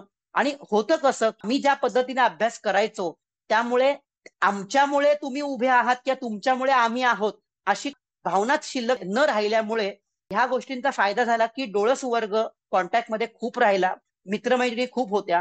आणि जेव्हा मी व्यवसायाला सुरुवात केली तेव्हा मी एखादी गोष्ट बनवली की ती माझ्या मित्रमैत्रिणींना, घरच्यांना, नातेवाईकांना दाखवायचो. त्यात मग ती दिसायला कशी आहे, उपयोगी, ब्लाइंडच्या दृष्टीने जेव्हा आपण वस्तू बनवतो तेव्हा त्याची उपयोगिता खूप चांगली असते, हे 100% मान्य. परंतु त्याचा वरचं जे रूपरंग आहे ते 100% आकर्षक असतंच असं नाही. मग ते आकर्षक करण्यासाठी ह्याच मित्रमैत्रिणींचा उपयोग झाला. कारण व्यवसायामध्ये जेव्हा तुम्ही अशा प्रकारचा डिझायनर घेता, हायर करता, त्याला भरपूर पैसा मोजावा लागतो. तर तो मोजण्याऐवजी मित्रमैत्रिणींना त्या वस्तू दाखवायच्या, त्यांना त्यात रंगसंगतीमध्ये कुठला बदल केला पाहिजे, आकारामध्ये काय बदल केला पाहिजे, ह्या संदर्भातला अभ्यास करून त्या गोष्टी, तर गरजेतून कशा ज्या गोष्टी निर्माण झाल्या. कारण मी आता माझे मार्केटमध्ये जवळजवळ 37+ प्रोडक्ट्स आहेत आणि 37+ प्रोडक्ट असताना हे सगळे प्रोडक्ट लोकांच्या गरजेतून आणि लोकांच्या सल्ल्यातून डेव्हलप होत गेले. सर्वप्रथम मी 2च प्रकारचे टॉर्च बनवत होतो. 2 प्रकारचे टॉर्च बनवत असताना जसं मगाशी म्हटलं की लोकांच्या गरजेनुसार, फेरीवाल्यांच्या गरजेनुसार ट्यूबलाइट्स तयार केल्या. आज जवळजवळ आज जवळजवळ महिन्याला मी जवळजवळ 100 ट्यूबलाइट आज जातात. आणि ह्या ट्यूबलाइटचा वापर जेव्हा मी वेगळ्या ठिकाणी या ट्यूबलाइट स्टॉलवर लावत होतो तर लोकांना त्याच्या छोट्या साईज मध्ये विथ पॉवर बँक ट्यूबलाइट हव्या होत्या. मग तशा डेव्हलप केल्या. मग त्यातून एक छोटासा तुकडा शिल्लक राहत होता. मग छोटा तुकडा शिल्लक राहत होता त्यातून मग मी कबट लाईट्स तयार केल्या. लेडीज स्पेशल ट्यूबलाइट म्हणून त्या मार्केटला विकायला सुरुवात केली. कारण सुरुवातीला जेव्हा मी छोटी ट्यूबलाइट 4 इंचाची बनवली त्याला कोणीच घेत नव्हतं, वर्षभर जर मार्केटच नव्हता. पण जेव्हा त्याचं नाव बदललं लेडीज स्पेशल ट्यूबलाइट, बायका विचारायचे लेडीज स्पेशल, आता लेडीज स्पेशल साठी काय आहे आणि लाईट लेडीज स्पेशल साठी कशी आहे, काय असणार आहे. मग त्याला ह्या लाईटला मॅग्नेट आहे मागे, हे तुम्ही कपाळात कुठेही लावू शकता, विशेषतः ज्वेलरीच्या खळात तुम्ही लावू शकता. आणि तुम्हाला ज्वेलरी बघायची आहे, कपडे बघायचे आहेत, तर कपाळातल्या लाईट्स वगैरे बनवल्या. आणि ह्या लाईट्स बनवल्यानंतर ज्या लेडीज स्पेशल असं नाव दिलं तेव्हा त्याची विक्री व्हायला सुरुवात झाली. आत्ताच्या घडीला ते माझ्याकडे प्रोडक्ट शिल्लक राहतच नाही. आणि ह्यातून मग अनेक मार्केटमध्ये फिरत असताना कॅन्डल लाईट्स डिनर हा प्रकार प्रत्येकाला माहिती आहे. कॅथलिक लोक हा जास्त वापरतात. तर त्यांच्या कॅन्डल्स माझ्याकडे काही ह्या इलेक्ट्रिक करता येतील का म्हणून माझ्याकडे काही कॅन्डल्स आल्या होत्या इलेक्ट्रिक करण्यासाठी.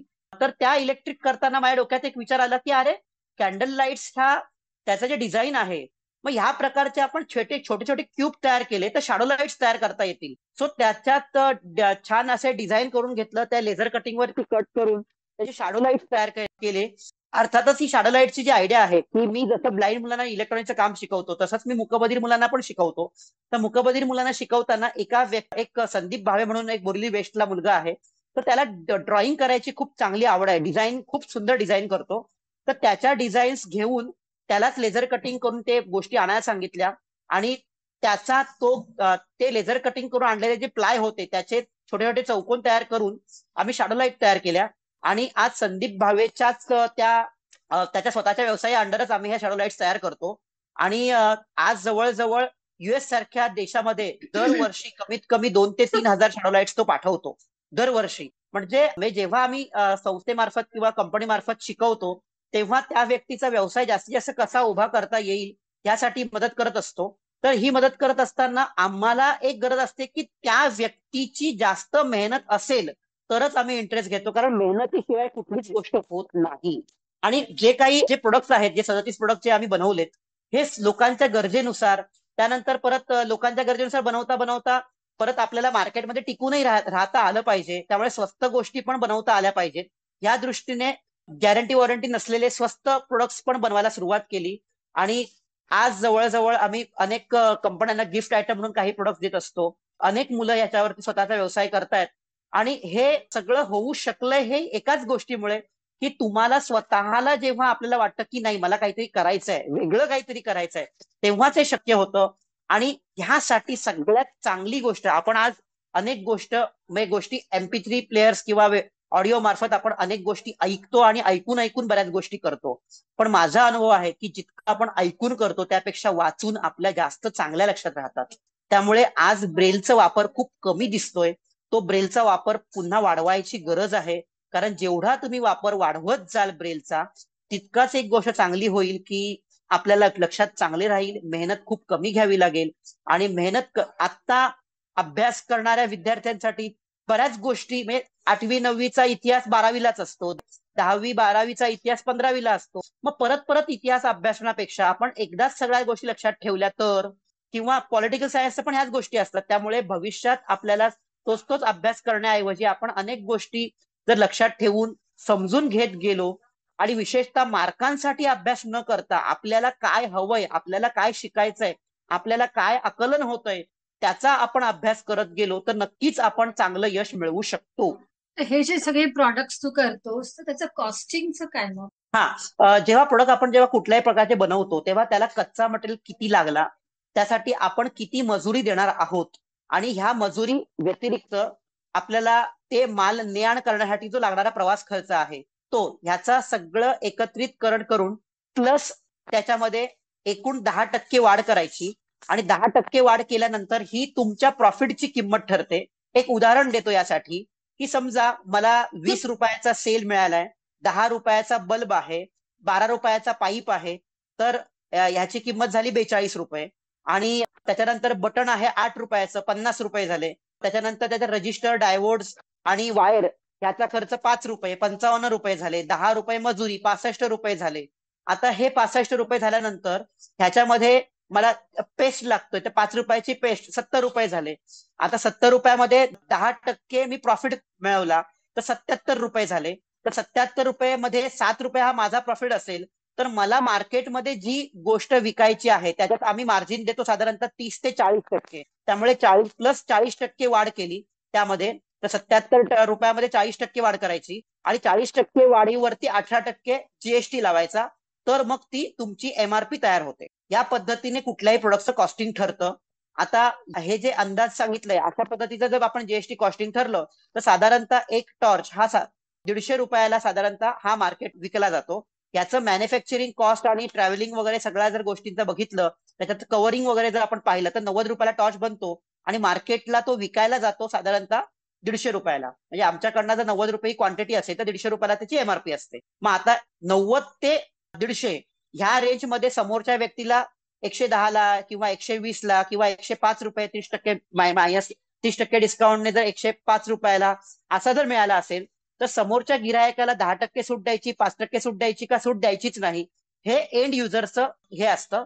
आम्ही प्रोडक्टमध्ये जी कॉस्टिंग ठरवतो ती कॉस्टिंग जी आहे ती कॉस्ट ह्या सगळ्या गोष्टी म्हणजे कच्चा मटेरियल, त्याच्यामध्ये तुमचं वेस्टेजही इन्क्लूड असतं की कच्चा मटेरियल ट्रॅव्हल्स करताना काही वेस्टेज निघतं का, कंपनीकडनं एखादा माल येतो त्याच्यामध्ये काही वेस्टेज असतं का, तर ते वेस्टेज किती आहे. म्हणजे तुम्ही समजा 100 सेल मागवले पण 100 सेल पैकी 2 सेल बंद निघालेले आहेत, मग 98 सेल आहेत, तर मग 98 सेलला ही 100 सेलचं कॉस्टिंग लावूनच तुम्हाला काम करावं लागतं, तेव्हा तुमचा लॉस भरून निघतो. तर ह्या सगळ्या गोष्टी लक्षात घेणं गरजेचं असतं. ह्या अनेक गोष्टी आपल्या इकॉनॉमिक मध्ये शिकवल्या जातातच, परंतु आणि मागणी तसा पुरवठा या पद्धतीने आपण जर काम केलं तर ज्या गोष्टींची कमी मागणी असते तिची कॉस्ट जास्त असते आणि ज्याची मागणी जास्त असते तिची किंमत कमी असते. सो कारण तुमच्याकडे चलती जास्त असते, तुम्ही कच्चा माल जास्त प्रमाणात विकत घेत असता आणि जितका तुम्ही कच्चा माल जास्त प्रमाणात विकत घेत असता तितका तो तुम्हाला स्वस्त मिळत असतो.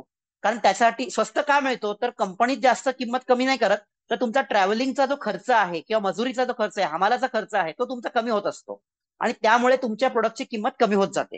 ह्या ज्या तू दिव्यांच्या माळा केलेल्या आहेस, हा. करतोस तू, तर ह्या फक्त महाराष्ट्रातच चालतात ना रे? नाही, ऍक्च्युली आपण दिव्यांच्या माळामध्ये एक वैशिष्ट्य आहे असं की मार्केटमध्ये मिळणाऱ्या ज्या दिव्यांच्या माळा आहेत त्या पिळलेल्या असतात, एकाला एक वायर ही पिळलेली असते.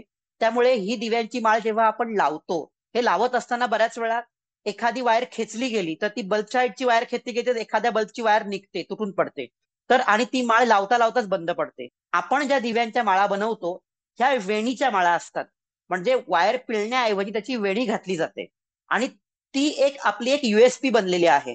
त्यामुळे काय होतं जेव्हा तुम्ही माळ लावता, जिथपर्यंत स्वतंत्ररित्या हातात किंवा बल्ब कुठे अडकला जात नाही किंवा जितकं बल्ब खेचलं जात नाही तिथपर्यंत माळेला काही होत नाही. जर तुम्ही वायर खेचून लावली तिकडे तिकडे तरी वायरीला वेणी असल्यामुळे त्यातून बल्ब सेपरेटली खेचला जात नाही. त्यामुळे ह्या माळा खूप, तर ह्या ज्या माळा आहेत ह्या माळा खेचल्या गेल्या तरी त्यातून बल्ब निघत नाही. आणि ह्या दरवर्षी साधारणतः दिवाळी आम्ही जानेवारी मार्च, तर ह्या ज्या माळा आहेत ह्या माळांची वेणी जी आम्ही घालतो त्या वेणीमुळे काय होतं तर ते एलईडी ओढले जात नाहीत आणि त्यामुळे ते जास्त काळ टिकतात. दुसरी गोष्ट की माळांच्या ज्या वेण्या आहेत ह्या वेण्या आपले अनेक ब्लाइंड मुलं बनवतात, कारण प्रत्येक ब्लाइंड मुलांना सोल्डरिंग जमत नाही, तर त्यांच्याकडनं आम्ही वेण्या बनवून घेतो. मग ज्यांना सोल्डरिंग वगैरे जमतं त्यांच्याकडनं आम्ही त्याला दिवे लावून घेतो आणि ह्या माळा तयार होतात. तर त्याची जी प्रोसेस आहे ती जानेवारीमध्ये आम्ही सगळ्या वायर परचेस करतो. जानेवारी, फेब्रुवारी, मार्च, एप्रिल, मे आणि जून ह्या महिन्यांमध्ये फक्त वेण्या बनवल्या जातात. ह्या वेण्या बनवल्यानंतर जून, जुलै, ऑगस्ट ह्या वेण्यांना दिवे लावले जातात आणि माळ तयार होते, म्हणजे दिव्यांची माळ पूर्ण तयार होते. आणि ऑगस्ट, सप्टेंबर, ऑक्टोबर आणि नोव्हेंबर ह्या 4 महिन्यात याची विक्री सुरुवात होते. आणि दरवर्षी आम्ही साधारणतः 25 ते 30 हजार दिव्यांच्या माळा मार्केटमध्ये विकत असतो. आणि ह्या दिव्यांच्या माळांचा जर विचार करायला गेलो तर साधारणतः फक्त माळांचाच विचार जर आपण केला तर 47 लाखापेक्षा जास्त टर्नओव्हर ही मुलं ह्या माळांमधून करत असतात. आणि वर्षभराची जी कमाई आहे ती आमची नोव्हेंबर महिन्यात होते. मग नोव्हेंबर महिन्यात वर्षभराची कमाई झाल्यानंतर ह्या पैशाचा विल्हेवाट म्हणजे पैशाचं जे नियोजन आहे हे सगळ्या मुलांना आम्ही नियोजन शिकवतो, कारण प्रत्येकाला जे काही 1-2 लाख रुपये मिळतात त्यानंतर वर्षभरात पुन्हा फक्त तुम्हाला काम करायचं असतं, त्याचा मोबदला तुम्हाला मिळत नसतो, कारण माळा विकल्या गेल्यानंतर मोबदला मिळतो. त्यामुळे मग ह्या पैशाचं नियोजन कसं करायचं, कुठल्या महिन्यात किती पैसे वापरायचे, ते बँकेत कसे ठेवायचे, फिक्स डिपॉझिट किती रक्कम ठेवायची, करंट अकाउंट, नॉर्मल अकाउंट, तुमच्या चालू अकाउंटला किती रक्कम ठेवायची, या सगळ्या गोष्टींचं गायडन्स त्यांना आम्ही करतो. आणि त्यांचा कारण कसं आहे की आपल्याकडे 1 लाख रुपये आले की लगेच चल कोणी मोबाईल घेऊन जाऊ, कोणी म्हणेल एखादं काहीतरी थकबाकी आहे ती पेड करू, तर असं केलं तर पुढचा वर्षभर घर चालवणं तुम्हाला कठीण जाऊ शकतं. मग त्याच्या ऐवजी त्या पैशाचं नियोजन कसं करायचं हे संपूर्णतः आम्ही त्या मुलांना शिकवतो. आणि ते शिकवल्यामुळे वर्षभर ह्या मुलांना कोणाकडेच पैसे मागावे लागत नाहीत. म्हणजे सागर, बाहेरच्या दिवाळीच्या माळा मिळतात त्या चायनीज असतात, आज तुझ्या आणि त्याच्यामध्ये फरक असतो? हा, फरक या गोष्टींचा असतो की मुळातच आपण खूप चांगल्या प्रकारची वायर वापरतो, त्यामुळे जर वायर चुकून तुमची कधी तुटली गेली तर ती जॉईन करता येते, त्यामुळे माळ वाया जात नाही. दुसरी गोष्ट, आपण कोरियन एलईडी वापरतो, चायनीज एलईडी वापरत नाही. कोरियन चायनीज एलईडी हे साधारणतः 5,000 तास चालतात किंवा 4,000 तास चालतात आणि कोरियन एलईडी हे 10,000 तास पासून 20,000 तास चालतात. त्यामुळे माळ जास्तीत जास्त काळ टिकते. दुसरी गोष्ट, मार्केटमध्ये आम्ही जेव्हा माळा बनवतो तेव्हा त्या माळ्यासाठी लागणारे ड्रायव्हर्स जे आहेत ते आम्ही स्वतः डिझाईन करतो त्या माळेच्या गरजेनुसार. मार्केटमधून रेडीमेड आपण ड्रायव्हर वापरत नाही, कारण रेडीमेड ड्रायव्हर वापरले तर कधी व्होल्टेज कमी जास्त झालं तर माळा लवकर जातात, त्या जास्त काळ टिकत नाहीत. आणि काय होतं की बऱ्याच वेळा आपण चायनीज माळा घेतो तर त्याच्यामध्ये त्यांचं रिप्रोडक्शन मध्ये जो ई कचरा असतो त्या कचऱ्यातून रिप्रोडक्शन केलेल्या ज्या वायर्स असतात त्याच वापरल्या असतात, त्याच्यामध्ये तारा खूप कमी असतात आणि ह्या माळा एकदा वायर तुटली की परत रिपेअर होत नाही, त्या यूज अँड थ्रो आहेत. तर ऍक्च्युली कसं होतं की आपण यूज अँड थ्रो कमी वस्तू वापराव्या, जास्तीत जास्त रिपेअर होतील अशा वस्तू वापरल्या तर आपण ई कचरा हा खूप मोठा आपला प्रश्न आहे, त्या प्रश्नाचा आपण एक चांगला मार्ग देऊ शकतो, चांगलं उत्तर शोधू शकतो की रिपेअर होऊ शकणारा माळा किंवा त्याचा जो ई कचरा आहे तो रिपीट वापरता येऊ शकतो अशा प्रकारच्या माळा आपण वापरणं.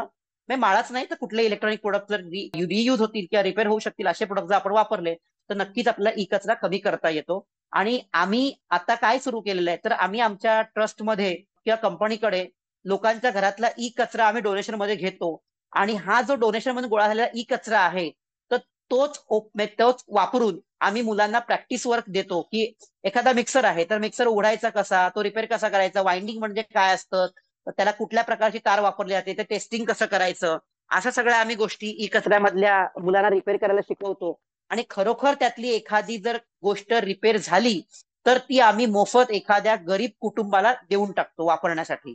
अशा प्रकारचं आम्ही ई कचऱ्यातून काम करतो आणि ह्याचा फायदा काय होतो तर लोकांना आम्ही ती गोष्ट मोफत दिल्यामुळे ते गरीब कुटुंब आपली ऍडव्हर्टाईज करत राहतं. हा एक बिझनेस पॉईंट ऑफ व्ह्यूजने जर बघितलं तर तुम्हाला कुठेही पैसा खर्च न करता तुम्ही लोकांच्या मनात बसता आणि हीच लोक तुम्हाला बिझनेस मिळवून देतात. खूप छान स्कीम आहे हो, तुमची. अशा पद्धतीने. आणि ह्याचं काय होतं की ई कचरा शेवटी आपण भंगारामध्ये देऊन त्याचे आपले 50-60 रुपये मिळत असतात.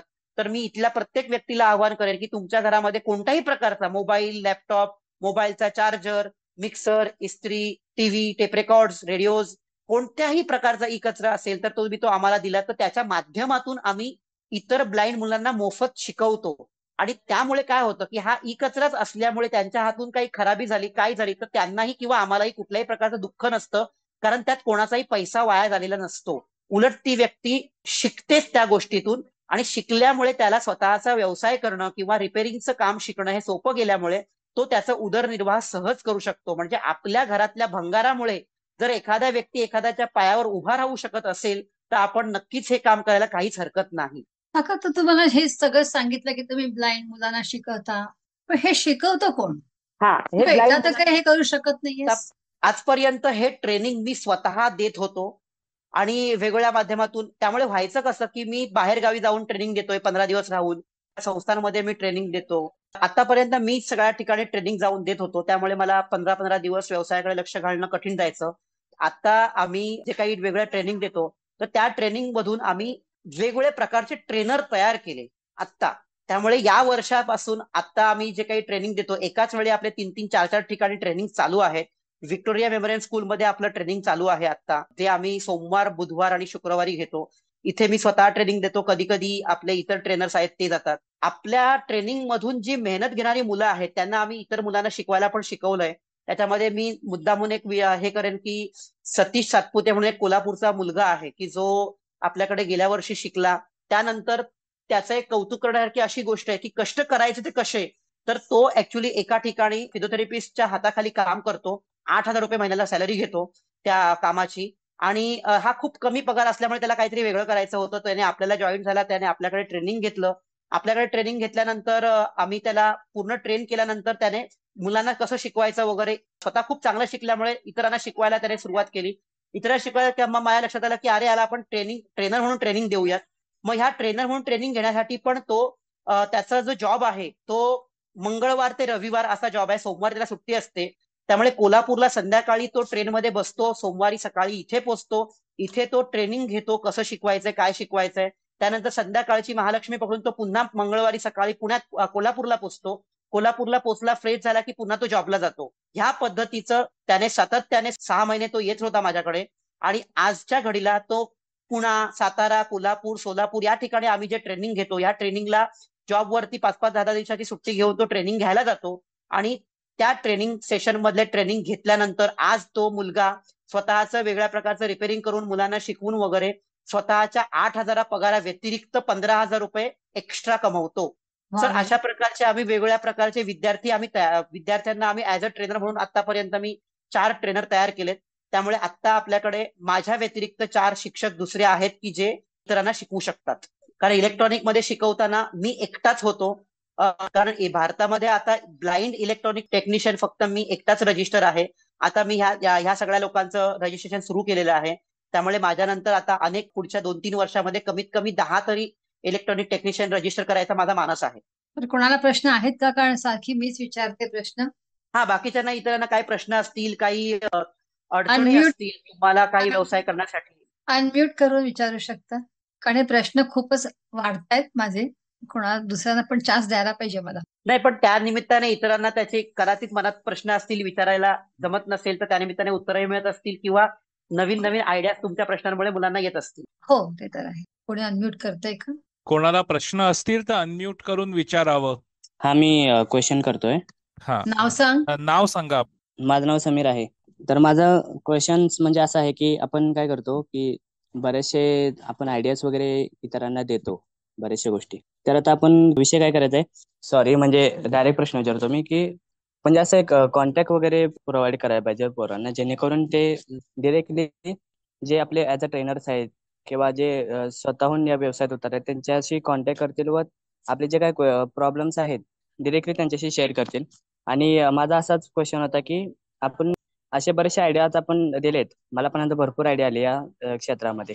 तर मग हे जे ट्रेनिंग सेंटर्स आहेत ते आपल्याला कुठे कुठे अवेलेबल होतील? कारण बरेचशा लोकांना कसे कॉलेजेस वगैरे आहेत, ITI वगैरे प्रत्येक शहरात वगैरे ITI कॉलेज आहेत. तर ब्लाइंड लोकांसाठी कुठे असे सेंटर्स वगैरे आहेत का? हा, चांगला प्रश्न आहे. सगळ्यात महत्वाची गोष्ट अशी की आजवर ब्लाइंड व्यक्तींना इलेक्ट्रॉनिकचं ट्रेनिंग देणारं एकही सेंटर किंवा एज्युकेशन सोसायटीज किंवा आपल्या ज्या शाळा कॉलेजेस आहेत असे नव्हते. माझ्या वेळी जेव्हा मी वेगळ्या ठिकाणी ट्रेनिंगसाठी गेलो होतो किंवा शिक्षणासाठी गेलो होतो की मला इलेक्ट्रॉनिकमध्ये शिकायचं आहे, तर तेव्हा अनेक लोकांनी मला नाही म्हटलं होतं. मग जसं मी मगाशी म्हटल्याप्रमाणे मी ऑनलाईन वगैरे बऱ्याच गोष्टींचा अभ्यास वगैरे केला. आज स्वतःचे पेटंट्स वगैरे आहेत. आणि ह्याच एक चांगली गोष्ट अशी झाली की मी आज ज्या स्टेजवरती उभा आहे आणि हे यश पाहिल्यानंतर ज्या ज्या कॉलेजेसने मला त्यावेळी नाही म्हटलं होतं, आज त्या सर्वच कॉलेजेसमध्ये मी गेस्ट लेक्चर म्हणून जातो. आणि ह्याचाच एक चांगला परिणाम असा आहे की जेव्हा मी ह्या सगळ्या गोष्टी करत होतो किंवा मुलांसाठी आपल्या ब्लाइंड मुलांना इलेक्ट्रॉनिकचं ट्रेनिंग सेंटर येथे दैसरला सुरू केलेलं आहे. इथे आपल्याकडे मुलं येऊन ट्रेनिंग वगैरे घेतात. मध्यंतरी आपण स्नेहांकित हेल्पलाईन मध्ये पण अशा प्रकारचा कोर्स सॅटर्डे टू सॅटर्डे किंवा सॅटर्डे संडेला आपण घेतला होता. एक 3 महिन्याचा कोर्स आपण घेतला होता. तशाच प्रकारचा आपण भविष्यात पण घेऊ शकतो असा कोर्स. आणि त्याचं प्रॅक्टिस वर्क वगैरे आहे ते तुम्ही दैसरला आपल्या सेंटरवरती येऊन घेऊ शकता. आणि चांगली गोष्ट अशी झाली आहे की गेल्या वर्षीच मला माझ्या या सगळ्या प्रगतीमुळे म्हणा किंवा जे काही या क्षेत्रात मी पाय रोवलं त्यामुळे मला गेल्या वर्षी 2024ला रुईया कॉलेजने रायझिंग स्टार अवॉर्ड दिला. आणि त्याच्या पलीकडे रुईयामध्ये जे काही इलेक्ट्रॉनिक डिपार्टमेंट आहे त्या डिपार्टमेंटमध्ये जर कोणाला ब्लाइंडला ऍडमिशन घ्यायचं असेल तर ते ऍडमिशन देण्यासाठी तयार आहेत. जर एखाद्या ब्लाइंडला इलेक्ट्रॉनिकमध्ये काम करायचं असेल तर. आणि त्याला गायडन्स करायचं काम हे मी स्वतः रुईया कॉलेजमध्ये करणार आहे. आणि दुसरी चांगली यशाची गोष्ट अशी की जेव्हा आपण अप्रेंटिसशिप जी करतात तर त्या अप्रेंटिसशिपसाठी रुईया कॉलेजमधून IIG एज्युकेशन डेव्हलपमेंट ट्रस्टची निवड झाली आहे की जेणेकरून इलेक्ट्रॉनिक क्षेत्रामध्ये जी काही डोळस व्यक्ती काम करतात तर त्यांना अप्रेंटिसशिप लागते, त्यांना अनुभव लागतो 6 महिन्यांचा किंवा 3 महिन्यांचा. तर त्या अनुभवासाठी रुईया कॉलेज, ठाकूर कॉलेज, बोरिवलीमधलं टेक्निकल कॉलेज जे आहे, जे इलेक्ट्रॉनिक शिकवणारे जे कॉलेजेस आहेत ह्या कॉलेजेसमधून विद्यार्थी आमच्याकडे ट्रेनिंगसाठी येतात. ते 2-3 महिने 3 महिने ट्रेनिंग घेतात. त्याच्यामध्ये आम्ही त्यांना वेगवेगळ्या प्रकारच्या व्हेकल्सच्या बॅटरीज आहेत, म्हणजे जसं की 2 व्हीलरच्या बॅटरीज, त्याच्यानंतर 4 व्हीलरच्या बॅटरीज आहेत, तर ह्या बनवायला आम्ही त्यांना शिकवतो. आणि गाडी कशी तयार होते हे आम्ही बेसिकली शिकवतो. आणि आमचं भविष्याचं पुढे टार्गेट आहे की आम्हाला ब्लाइंड व्यक्तींना मोटर्स शिकवण्यासाठी आमचं स्वप्न आहे की आम्ही तशा प्रकारचे एक गॅरेज सुरू करणार आहोत की जिथे ब्लाइंड मुलं मोटरसायकल्स बनवतील. असं एक आमचं टार्गेट आहे. दुसरी गोष्ट अशी आहे की जर तुम्हाला शिकायचं असेल तर तुम्ही आम्हाला नक्की संपर्क साधू शकता. आमचा जो मेल आयडी आहे, ईमेल आयडी जो आहे तो आहे IIGEDU@gmail.com आणि कॉन्टॅक्ट नंबर जो आहे तो आहे 9322017140. ह्याला तुम्ही संपर्क साधू शकता. तुम्हाला जर व्यवसायासाठी काही मार्गदर्शन हवं असेल तर तुम्ही प्रत्यक्ष ट्रस्टवर येऊन भेटू शकता. कारण ह्या सगळ्या गोष्टी करत असताना बऱ्याच कागदपत्रांची गरज असते.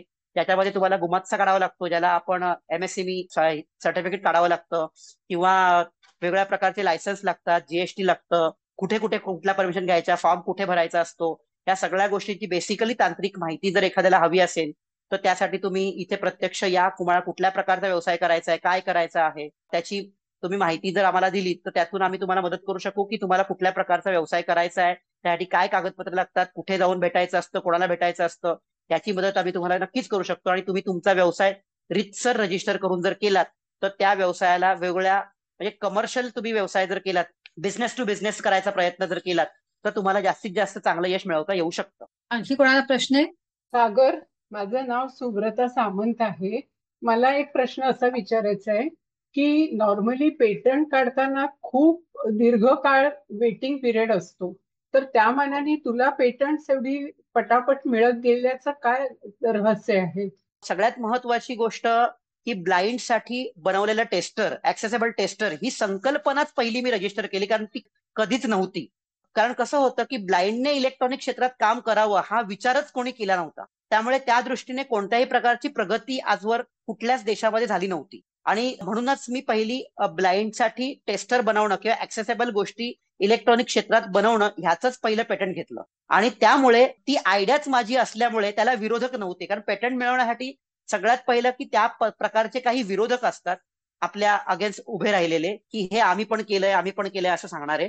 आणि त्याच्यामुळे काय होतं की तुम्हाला पेटंट मिळणं खूप कठीण जातं. सो तसंच जसं इतरांना पेटंट मिळणं कठीण जातं तसं मलाही एका पेटंटसाठी खूप झगडावं लागलंय, जे आहे सोलार ट्रायसिकल किंवा सोलार शिलाई मशीन. मी सोलार शिलाई मशीन बनवलंय 2019 साली, त्याचं पेटंट घेतलेलं आहे. आणि ते आत्ता मला ऑगस्ट महिन्यात मिळेल, म्हणजे जवळजवळ 6 वर्ष त्या गोष्टीला गेलीत. पण बाकी जे काही इलेक्ट्रॉनिक कंपोनंट्स मी बनवलेत, ज्याच्यामध्ये ऍक्सेसेबल टेस्टर आहे, पोलॅरिटी टेस्टर आहे. आता पोलॅरिटी टेस्टरची जर गोष्ट पाहायला गेलो तर पोलॅरिटी टेस्टर हा फक्त ब्लाइंडला यूज होतो, डोर्स व्यक्तीला गरजच नाहीये त्या गोष्टीची. त्यामुळे त्याचं पेटंट मिळवणं शक्य लवकर झालं, कारण ती बाकीच्यांना आयडियाच नाहीये किंवा त्याचा युजच नाहीये. त्यामुळे आणि बॅटरी मॅनेजमेंट सर्किटचं माझं जे काही प्रबंध वगैरे मी सबमिट केला होता त्या प्रबंधाच्या जोरावरच मला ते मिळवता आलं. त्यामुळे पहिले 4 पेटंट मिळवणं मला खूप कठीण नाही गेलं. पण नंतरचे जे माझे 2 पेटंट आता मार्गी आहेत, त्यातलं 5वं पेटंट आता मला ऑगस्ट महिन्यात मिळेल. आणि 6वं पेटंट अजूनही म्हणजे त्याच्या बाबतीत बऱ्याचशा केसेस वगैरे आहेत, त्यामुळे मी काही त्याच्यात अजून लक्ष घातलं नाही. ते आहे सोलार ट्रायसिकल, त्याचं काय अजून माझं झालेलं नाही. त्यामुळे इतरांना ज्या अडचणी येतात तशाच मलाही अडचणी फक्त 2 पेटंटसाठी आल्यात. पण जी आयडियाच नाही मार्केटमध्ये, अशा जेव्हा तुम्ही पेटंट करता तेव्हा कुठल्याही सर्वसामान्य व्यक्तीला पेटंट लवकर घेता येतं. थँक्यू. नमस्कार सर, हा बोला. माझं नाव कपिल गायकवाड आहे, पुण्यातून बोलतोय मी. हा मी सध्या BA स्टुडंट आहे. तुमचा सेशन मी म्हणजे पहिल्यापासून ऐकतो आहे. सो तुमच्या सेशनने मी इन्स्पायर झालो. ऍक्च्युली मी पण बऱ्याचशा टेक्निकल गोष्टींमध्ये ऍक्टिव्हेट आहे, पण हे फील्ड जे आहे स्पेशली म्हणजे अशी बरीचशी फील्ड्स असतात तिथे आपल्यासारख्यांना ब्लाइंड्सना प्राधान्य नसतं. म्हणजे माझा एक प्रश्न आहे की आता रिजेक्शन्स प्रत्येकाला येतात या फील्डमध्ये किंवा अनेक फील्डमध्ये. आता मी देखील एक आर्टिस्ट आहे, त्यामुळे रिजेक्शन्स काय असतात ते मी तुम्हाला सांगण्याची गरज नाही, तुम्हाला तो अनुभव आलेला आहे. तुमचं काय मत होतं म्हणजे जेव्हा तुम्हाला रिजेक्ट केलं गेलं? सगळ्यात महत्वाची गोष्ट, माझा शिक्षणाकडे किंवा ह्या सगळ्या आयुष्याकडे बघण्याचा वेगळा दृष्टिकोन आहे. असा की तुम्हाला माझ्या बोलण्यातून थोडंसं लक्षात आलं असेल की एखाद्या व्यक्तीला आपण जेव्हा समजावून सांगतो आणि ती व्यक्ती ऐकत नसेल आणि त्याच व्यक्तीच्या गळी ती आपल्याला गोष्ट पाडायची असेल, तर त्याला त्याचे दोष न सांगता ते आपल्याला कन्व्हर्जन करून घेता आले पाहिजे. तर असं झालंय खरं म्हणजे की मी तो माझ्या मुद्द्यात घेतला नाही, कारण बऱ्याच मुलाखतीमधून तो मी व्यक्त केलाय, त्यामुळे मी इथे हा मुद्दा घेतला नव्हता. मुळातच मला लहानपणी टोटली जन्मलो तेव्हा मोतीबिंदू होते, आणि मोतीबिंदू असल्यामुळे माझं वयाच्या 4थ्या महिन्याचं ऑपरेशन झालं. त्यातल्या एका डोळ्याचं ऑपरेशन सक्सेस झालं, तर एकाचं फेल झालं. आणि ज्या डोळ्याचं ऑपरेशन फेल झालं त्याला मला काचबिंदू झाला, आणि त्याच्यामुळे त्याला काही पुढे उपाय होणं शक्यच नव्हतं. आणि त्याच्यामुळे जेव्हा मी मोठा झालो, मोठा झाल्यानंतर या सगळ्या डोळ्यांचे काही वया 7व्या-8व्या वर्षापर्यंत काही ना काहीतरी उपचार चालूच होते, कुठे ना कुठेतरी अपेक्षा होती पालकांना, म्हणून काहीतरी डॉक्टर इलाज चालूच होते. आणि हे डॉक्टर इलाज नंतर थांबवले, कारण काय आता थांबवले, पण ग्लॉकोमावरती जे औषधं वगैरे जे आहेत ती अजूनही चालूच आहेत. अर्थात मला ग्लॉकोमा हा डॉक्टरांच्या चुकीमुळे झाला होता, पण ते आजही मला त्याची काही औषधं घ्यावी लागतात. परंतु त्या वेळेस म्हणजे वयाच्या 8व्या-9व्या वर्षी मला टोटली ब्लाइंडनेस जेव्हा आलं, तेव्हा माझ्याच नातेवाईकांकडनं गावातली जी काही लोक होती, तर हे काय, हे आंधळे ऋषी, हे काय करणार, तर हे तर भिकाच मागणार, अशा पद्धतीचं जेव्हा वर्णन मला ऐकायला कानात आली, तेव्हा मला खूप चिडलो मी, म्हणजे मला चिडून उठलो की नाही नाही, मी शिकूनच दाखवणार. त्यामुळे मी जेव्हा म्हणजे माझी मावशी यायची मला हे करायला, गावी ब्लाइंड झालो त्यानंतर भेटायला वगैरे यायची घाटकोपर वरून, तेव्हा ती नेहमी हॉस्टेल, शाळा वगैरे हा विषय काढायची. आणि हॉस्टेलमध्ये राहायचं म्हटल्यावरती मला ताप यायचा की अरे घर सोडून कसं काय राहायचं, म्हणून मला ताप यायचा. मावशी आली की मला ताप येणं, हे समीकरण बनलं होतं. आणि हे समीकरण जेव्हा बनलं होतं, त्यानंतर मग जेव्हा मी अशा पद्धतीच्या नातेवाईकांचे जे काही वेडेवाकडे शब्द ऐकू लागलो, तेव्हा मी मावशीची वाट बघू लागलो की नाही, आता मावशी आली की मी शाळेचं, ती कुठे दाखवते तिच्या शाळेत जाणार आणि शिकूनच दाखवणार. त्यामुळे जेव्हा मावशी परत नवरात्रीच्या काळामध्ये मावशी आली, तिने शाळेचा विषय काढला, मी हो म्हटलं. त्या वर्षी मला, त्यावेळेला मला काही तापच आला नाही, सगळ्यांना आश्चर्य वाटलं.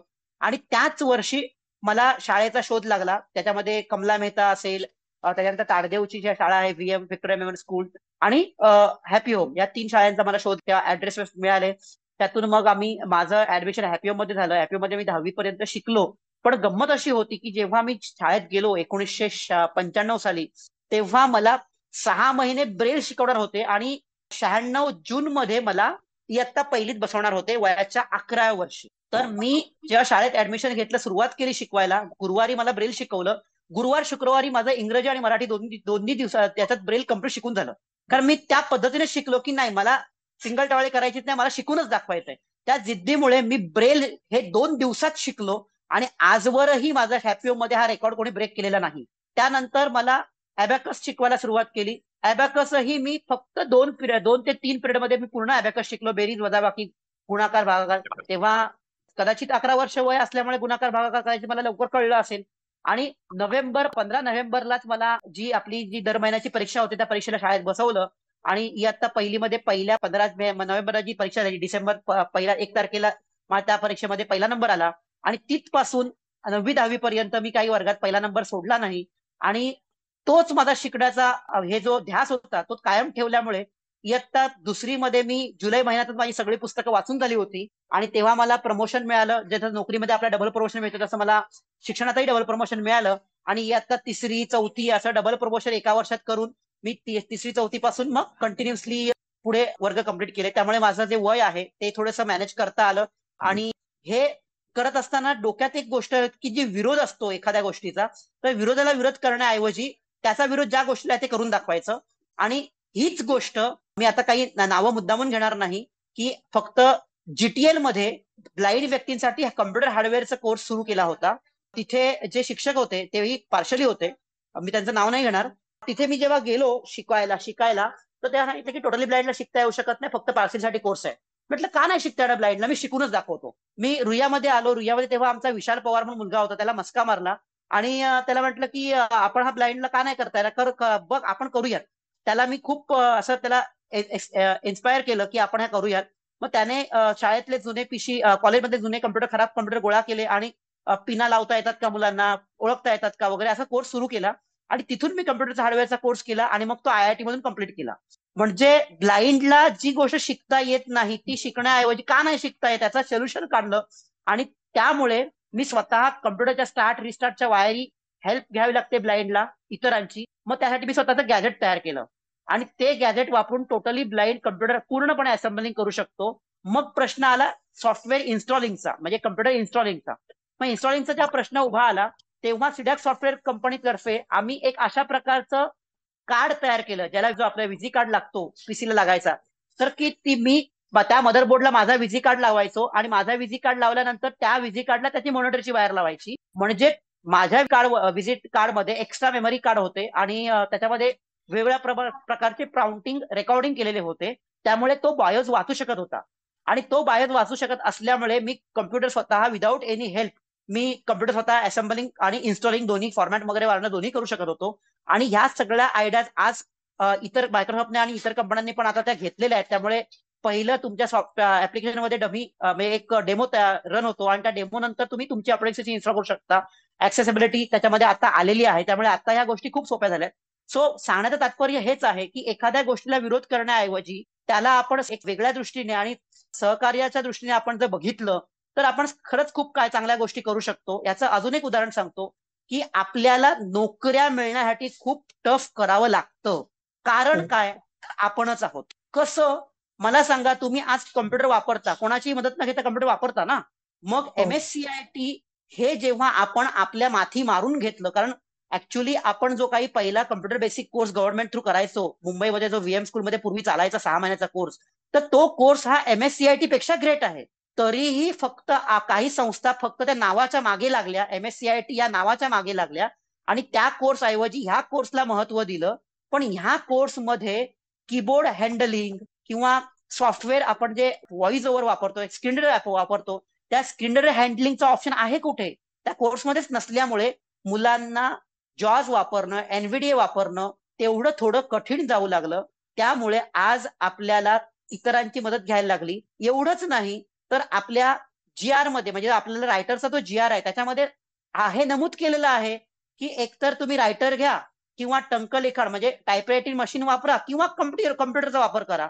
जर रायटरला कम्प्युटर हा पर्यायी ऑप्शन आपल्याला दिलेला आहे तर मग आपण कम्प्युटर वापरायला रायटर का घेतो? आणि ह्याला कुठलीही ब्लाइंड मुलं विरोध नाही करत. तर त्यामुळे 4 चौघांकडे बघण्याचा दृष्टिकोन काय होतं की ब्लाइंड कम्प्युटर वापरू शकतो पण त्याला मदत करावी लागते, त्याला एक मदतनीस द्यावा लागतो. हा गैरसमज डोळस समाजामध्ये आहे.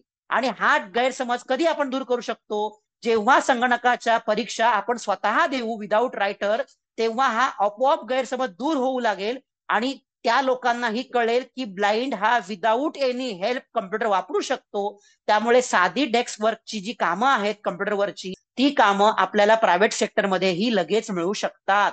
म्हणजेच काय की आपण आपल्या पायावर धोंडा मारून घेतलाय आणि आपण अवेअरनेस निर्माण करण्याऐवजी आपण त्याच्याकडे दुर्लक्ष केलंय की कम्प्युटर वापरण्यामध्ये आपण डोळस लोकांची म्हणजे रायटरची मदत घेतो. ती रायटरची मदत जर आपण टाळली आणि आपण समाजामध्ये उभं राहायचा प्रयत्न केला तर भविष्याच्या पिढीला प्रायव्हेट सेक्टरमध्ये जॉब मिळवण्यासाठी काय फार कठीण गोष्ट होणार नाही. थँक्यू सर तुमच्या एक्सप्लेनेशनसाठी. खूप तुम्ही तुमचा प्रवास जो सांगितला 2013 ते 15, म्हणजे त्यावेळेला मी खूप लहान होतो, जेमतेम 8 ते 9 वर्षाचा असेल मी त्यावेळेला. पण आता मी स्वतः BA करतोय आणि काय आहे, मी स्वतः एक फेलियर आहे. म्हणजे 2 वर्ष आधी एका ऍक्सिडेंटमुळे मी माझं वर्ष क्लिअर करू शकलो नाही. ग्रॅज्युएशन माझं झालं असताच पण ते होऊ शकलं नाही. त्यामुळे मी खूप निराश होतो. पण आज तुमच्या या सेशनमुळे कुठेतरी एक इन्स्पायरिंग वाटतंय, काहीतरी मी करू शकतो, एक नवी आशा आहे. So thank you so much. ती मुद्दामून मी इथे शेअर करतो.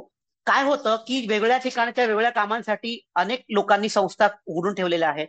दुर्दैवाची गोष्ट आहे की प्रत्यक्ष एखाद्या ब्लाइंडला परफेक्ट गायडन्स न मिळाल्यामुळे एखाद्या व्यक्तीचं जे करिअर आहे ते खरंच खूप बर्बाद होऊ शकतं.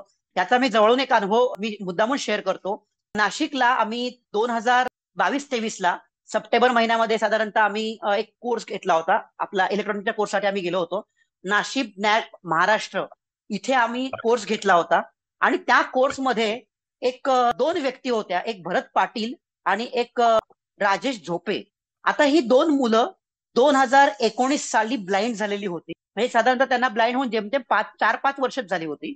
त्यांनी नॅपकडे सल्ला मागितला की काय करायचं वगैरे. त्यांनी छान पद्धतीने काठी घेऊन कसं चालायचं, मोबिलिटी वगैरे सगळं सुंदर शिकवलं. इथपर्यंत ठीक आहे. आता भरत पाटील हा व्यक्ती चार्टर्ड अकाउंटंट आहे. ओके, तर चार्टर्ड अकाउंटला तुम्ही जॉज कसा वापरायचा आहे, बोल्का PC कसा वापरायचा आहे, त्याचे ऍप्लिकेशन कसे वापरायचे, टॅली कसं वापरायचं आणि त्याचं करिअर कसं त्याचे करू शकतो, ह्या गोष्टी शिकवायला हव्यात. त्याऐवजी दुर्दैवाने त्या मुलाला त्या व्यक्तींनी काय शिकवलं असेल तर झाडू कसा बनवायचा, पेपर बॅग्स कशा बनवायच्या आणि 55,000 रुपये पगार घेणारा व्यक्ती ब्लाइंड झाल्यामुळे त्या नॅबमध्ये तो फक्त 5,000 रुपये महिन्यावर काम करत होता. त्याला जेव्हा माझी ओळख झाली, आम्ही इलेक्ट्रॉनिकचं ट्रेनिंग वगैरे घेतलं. बोलता बोलता विषय निघाल्यावरती मी त्याला गाईड केलं की बाबा रे, टॅली ऍप्लिकेशन्स आपण वापरू शकतो संगणकाच्या माध्यमातून. तुझा जर तयारी असेल तर मी तुला गाईड करतो, तू वापरायला सुरुवात कर. आणि आज जो ठाकूर मॉलमध्ये तो मुलगा कामाला होता नाशिकला, तर त्याची नोकरी तर ब्लाइंडमुळे गेली, ब्लाइंड झाल्यामुळे तर गेली. परत त्याला काही ती नोकरी मिळाली नाही म्हणून त्याने नॅपचा सहारा घेतला होता आणि 5,000 रुपयात नोकरी करत होता. पण त्याला मी जेव्हा त्या ट्रेनिंगमध्ये योग्य गायडन्स केलं, त्याने त्याची मेहनत घेतली आणि आज प्रायव्हेटली लोकांच्या इन्कम टॅक्स फाईल रिटर्न वगैरे करून तो जवळजवळ वर्षाला 7 ते 7.5 लाख रुपये कमवतोय. म्हणजे जर आपण एखाद्या लोकांचं भलं करायला जर एखादी संस्था किंवा एखादे एनजीओ चालवत असू, तर त्याला योग्य ते मार्गदर्शन करावं का त्याला आपल्याकडे 60,000 रुपयावर ठेवावं वर्षभरासाठी, हे खरं प्रत्येक संस्थांनी प्रत्येक व्यक्तीने विचार केला पाहिजे. हा मुद्दामून मी नाव आणि सगळ्या गोष्टी करून मुद्दामून मी हा इथे उल्लेख यासाठी करतोय की आपल्याकडे जर एखादी कोणी व्यक्ती आली तर त्याला योग्य ते मार्गदर्शन स्नेहांकित मध्ये तर होतच, पण इथे ऐकणाऱ्या व्यक्ती जर वेगळ्या संदर्भात काही काम करत असतील तर त्यांनी त्यांना अचूक मार्गदर्शन करावं. आणि जर माहीत नसेल, आपल्याला मार्गदर्शन करता येत नसेल, तर त्या संदर्भातल्या व्यक्ती मिळवून द्याव्या, पण चुकीचं गायडन्स करू नये अशी माझी रिक्वेस्ट आहे. मी पुण्यामधलीच एक गोष्ट अजून एक सांगेन. पुण्यामध्ये एक मुलगी आहे, म्हणजे ती पूर्वी बाटुंग्याला राहत होती, ज्याच्यामध्ये 2016ला तिचे नाही 2016ला तिथे ताप आल्यामुळे डोळे गेले. ही परिस्थिती म्हणजे आपल्या अनघा मोडक सारखीच, परंतु ती सॉफ्टवेअर इंजिनियर मुलगी होती. कॅनडामध्ये लग्न होऊन गेली होती. डोळे वगैरे गेल्यामुळे तिला नवऱ्याने परत इकडे आणून सोडलं. त्यानंतर तिच्यावरती उपचार वगैरे हे झाले आणि त्यांनी अनेक वेगवेगळ्या ठिकाणी वेगवेगळ्या संस्थांना व्हिजिट केली. प्रत्येकाने त्या मुलीला ब्रेल लिहायला बसवलं. प्रत्येक संस्थेने त्या मुलीला ब्रेल लिहायला शिकवलं, ब्रेल शिकायचा प्रयत्न करायला. जी मुलगी सॉफ्टवेअर इंजिनियर आहे, ऑलरेडी तिचं करिअर सेट होतं, तर तिला ब्रेल शिकवून आता नवीन आई शिकून ती काय करणार आहे? ती ती उभी राहण्याऐवजी आणखीच कोलमडेल. तर ही गोष्ट कोणीच लक्षात नाही घेतली. अर्थातच ती खूप चिडखोर बनली, तिचा खूप त्रास व्हायला लागला, घरच्यांवर ती खूप चिडायला लागली. त्यानंतर दरम्यानच्या काळात लॉकडाऊन संपल्यानंतर 2022ला माझी तिच्याशी ओळख झाली. म्हणजे लॉकडाऊनच्या काळात आम्ही एका लग्नात भेटलो होतो, तर तेव्हा ओळख झाली. मी तिला हे ब्रेल वगैरेचं काय न करता पीसी कसा वापरता येईल, कशा पद्धतीने त्या नॅव्हिगेशन डॉट्सचा वापर करून कम्प्युटर कसा हाताळता येईल, ह्या गोष्टी मी तिला 2 ते 3 दिवसामध्ये फोनवरनं शिकवल्या. त्यानंतर तिने स्वतःचा जो विसरलेला अभ्यासक्रम किंवा जे काही ती विसरली होती ऍप्लिकेशन मध्ये या गोष्टी, त्या सगळ्या तिने रिनॉलेज केलं. सगळं नॉलेज पहिलं ते जे काही गमावलं होतं किंवा अपडेट्स होईपर्यंत स्वतःला तिने अपडेट्स केलं, नवीन अपडेट्स पर्यंत तिला स्वतःला अपडेट्स केलं. आणि त्यानंतर आज ती टीसीएस मध्ये दर महिन्याला 70,000 रुपये पगार आत्ता या घडीला ती घेतेय. सर, आपण कुठे असता आणि आपलं वर्कशॉप कुठे चालतं? माझं वर्कशॉप दहिसरला आहे, चिरा बाजारला आणि ग्रँड रोड ह्या 3 ठिकाणी आहे. पण ब्लाइंड साठी आम्ही स्पेशली जो वर्कशॉप चालवतो तो दहिसरला आहे, जिथे आम्ही ब्लाइंडला वेल्डिंग करण्यापासून सोल्डरिंग, वेल्डिंग, कटिंग या सगळ्या गोष्टी आम्ही शिकवतो आणि इलेक्ट्रॉनिकचं सगळं काम आम्ही इथे शिकवतो. तर हे जे आहे हे बोरिवली आणि दहिसर याच्या ऍक्च्युली मध्ये आहे, त्यामुळे बोरिवलीवरनं पण येणं सोपं जातं. पण प्रॅक्टिकली पोस्टल ऍड्रेस जो आहे तो दहिसरचा आहे. ओके. आणि आपलं पुण्यामध्ये कधी काही कामानिमित्त वगैरे येणं होतं का? पुण्यामध्ये आपल्या बऱ्याच बॅचेस झालेल्या आहेत. पुण्यामध्ये कोंडव्याला जी मदरसा आहे तिथे विजन स्कूल म्हणून आहे, तिथे आम्ही अनेक वेळा ब्लाइंड मुलांचे कोर्सेस वगैरे घेतलेले आहेत. त्यानंतर कोंडव्यामध्ये तुम्ही येवलेवाडी आहे, तर येवलेवाडीला जी ब्लाइंड मुलांची संस्था आहे तिथे पण आम्ही दरवर्षी एक इलेक्ट्रॉनिक्सचा कोर्स घेत असतो नवीन बॅच साठी. त्याच्यानंतर बालकल्याण केंद्र माहिती असेल तर तिथे आम्ही ब्लाइंड आणि मूकबधीर अशा लोकांसाठी कोर्स घेत असतो. त्याच्यानंतर आत्ताच रिसेंटली आम्ही पुण्यामध्ये वेगवेगळ्या प्रकारचे जे जॉब फेअर चालतात तिथे आम्ही आपले करिअर गायडन्ससाठी वगैरे आम्ही कोर्सेस घेत असतो. जसं आता बालकल्याणमध्ये 8 एप्रिलला झाला. मी तुमच्या सेशननी खरं फार इन्स्पायर झालो. माझी इच्छा आहे तुम्हाला भेटण्याची. जर बाय चान्स कधी तुम्ही पुण्यामध्ये आलात तर नक्की माझ्याशी कॉन्टॅक्ट करा. परिमला मॅडमकडे माझा कॉन्टॅक्ट आहे. हो, नक्की नक्की. मी जर बाय चान्स दहिसरला आलो तर एकदा नक्की तुमच्या वर्कशॉपला व्हिजिट करेन. मला पण नवनवीन गोष्टी शिकण्यामध्ये फार इंटरेस्ट आहे आणि आपलं क्षेत्र फार वेगळं आहे. म्हणजे ह्या क्षेत्रात जर काही करायची संधी मिळत असेल तर ती मला सोडायची नाहीये. Thank you sir. ओके. अजून कोणी आहे का? येस, मी परिमला मॅम साठी मी रिक्वेस्ट करतोय. आपला जो ग्रुप आहे 2025 वर्कशॉप नाही का ते हो हो करिअर हो. गार्डन, त्याच्यावरती आपण जेवढे आजपर्यंत सेशन घेतलेत, अगदी जर्नलिस्ट पासून ते आता जे जे सेशन झालंय इलेक्ट्रिशियन मध्ये, ते सगळ्यांचे म्हणजे नंबर्स वगैरे सेंड करावे, जेणेकरून खरंच आपल्यासाठी खूप अपॉर्च्युनिटी आहेत. आणि बरेचसे जे ब्लाइंड आहेत त्यांना हे अपॉर्च्युनिटी वगैरे आहेत ह्याच्याबद्दल माहितीच नाहीये. कारण आतापर्यंत मी म्हणजे आता सुद्धा मी सोलो ट्रॅव्हलिंग करतोय. मुंबई ते भरपूर मी जळगाव पर्यंत गेलेलो आहे. बऱ्याचशा ठिकाणी मी असं पाहिलंय की बरेचसे जे ब्लाइंड आहेत ते सध्या भीक मागून वगैरे स्वतःचा उदरनिर्वाह करतात. बरं, त्यातले मी बऱ्यापैकी लोक जे आहेत ते शिक्षित आहेत असे बघितलेले आहेत. म्हणजे हा माझा स्वतःचा वैयक्तिक अनुभव आहे. जर आपण जेव्हा आता आपण 10वी नंतर जो पाया घालतो बेसिक, तो जर असा जर चांगल्या प्रकारे जर त्यांना गायडन्स मिळालं तर खरंच त्यांचं ते आयुष्य जे आहे ते कलाटणीला लागेल. तर मी देऊ इच्छितो. उद्या आपला शेवटचा सेशन आहे फिजिओथेरपीवर. ते झाल्यानंतर प्रत्येकाचे कॉन्टॅक्ट नंबर आणि आमचं एडिटिंग झालं की युट्यूबवर हे सेशनचं रेकॉर्डिंग अपलोड होईल. त्याच्या लिंक्स पण ग्रुपवर टाकल्या जातील. Thank you Sameer sir, thank you. आणि हे सगळे लिंक्स तुमच्या ग्रुपवर सुद्धा येतील तुम्हाला ऐकायला. आणि प्रत्येक हे ज्यांनी कोर्स घेतला त्यांचं ईमेल आयडी आणि कॉन्टॅक्ट नंबर टाकला जाईल. फक्त एवढी रिक्वेस्ट आहे की त्यांना कॉल करायची आधी एकदा व्हॉट्सअप करून विचारून घ्या की आम्ही कुठल्या वेळेला कॉल करू. Sure sir. आणि दुसरी गोष्ट म्हणजे आम्ही प्रयत्न करणार आहोत की दर विकेंडला एखादं कोणाकोणाला बोलवायचा आणि त्यांचा इंटरव्ह्यू घ्यायचा, म्हणजे तसा प्रयत्न करत आहोत.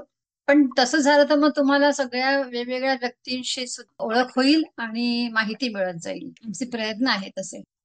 पण बऱ्याच वेळेला आपल्या इतक्या चांगल्या इतकी व्यक्ती आहेत वेगवेगळ्या क्षेत्रात, ते माहित नसतं मुलांना.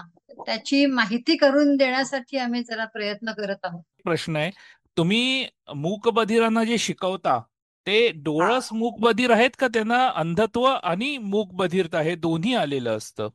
नाही, हे डोळस मूकबधीर मुलं आहेत. ओके. आणि ह्यांना शिकवताना आता काही गोष्टींची मला सवय झालेलीच आहे, कशा हातवाऱ्यांची किंवा त्यांना काय दाखवलं कळतं असं. परंतु बऱ्याच वेळा मी त्याच्यासोबत तो काय बोलतोय, काय सांगतोय हे कळण्यासाठी मी एक डोळस व्यक्ती, ज्याला थोडंफार साईन लँग्वेज येतं, अशी व्यक्ती सोबत ठेवायला सांगतो. आणि ती जर व्यक्ती आमच्याकडे नसेल तर ज्या शाळेकडनं किंवा जिकडनं तो मुलगा आलाय त्यांच्या एनजीओला आम्ही रिक्वेस्ट करतो की असा व्यक्ती आम्हाला त्याच्यासोबत द्या. बरोबर. अशी आम्ही शक्यतो रिक्वेस्ट करतो. पण मी हे सिंगल डिसेबिलिटी वाले आहेत, मल्टिपल वाले नाही आहेत. नाही, हे सिंगल डिसेबिलिटी वाले आहेत. अच्छा. मल्टिपल मध्ये आता आम्ही ब्लाइंड आणि ऑटिझम अशी मुलं काही घेतली आहेत आपल्याकडे काम करायला.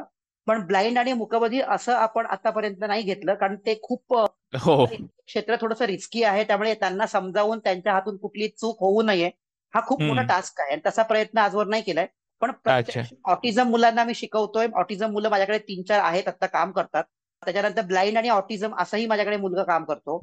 आता आम्ही नवीन प्रयोग करतोय की या क्षेत्रामध्ये आयडीच्या विद्यार्थ्यांना काही करता येईल का, यासाठी आता आम्ही प्रयोग सुरू केलाय. तर ते आम्ही आता म्हणजे अगदीच परवापासून म्हणजे सोमवारपासून आम्ही ह्या संदर्भात काम सुरू करतोय की त्यांना या क्षेत्रात कसं आणता येईल, काय करता येईल. वेगवेगळ्या ज्या क्षेत्रामध्ये ज्या ऍड अँड रिमूव्ह डिपार्टमेंट असतात तर तिथे डेस्कमध्ये काही चेंजेस करून अशा प्रकारे काही आपल्याला जॉब देता येतील का. कारण आम्ही ब्लाइंडला इलेक्ट्रॉनिक क्षेत्रामध्ये प्रायव्हेट कंपन्यांमध्ये जॉब मिळवून देऊ शकलोय. अशा प्रकारचा 4 ब्लाइंडला आम्ही कोल्हापूरमध्ये अशा ब्लाइंडला जॉब दिलाय की तिथे आम्ही प्रत्यक्ष त्या मालकांना भेटलो.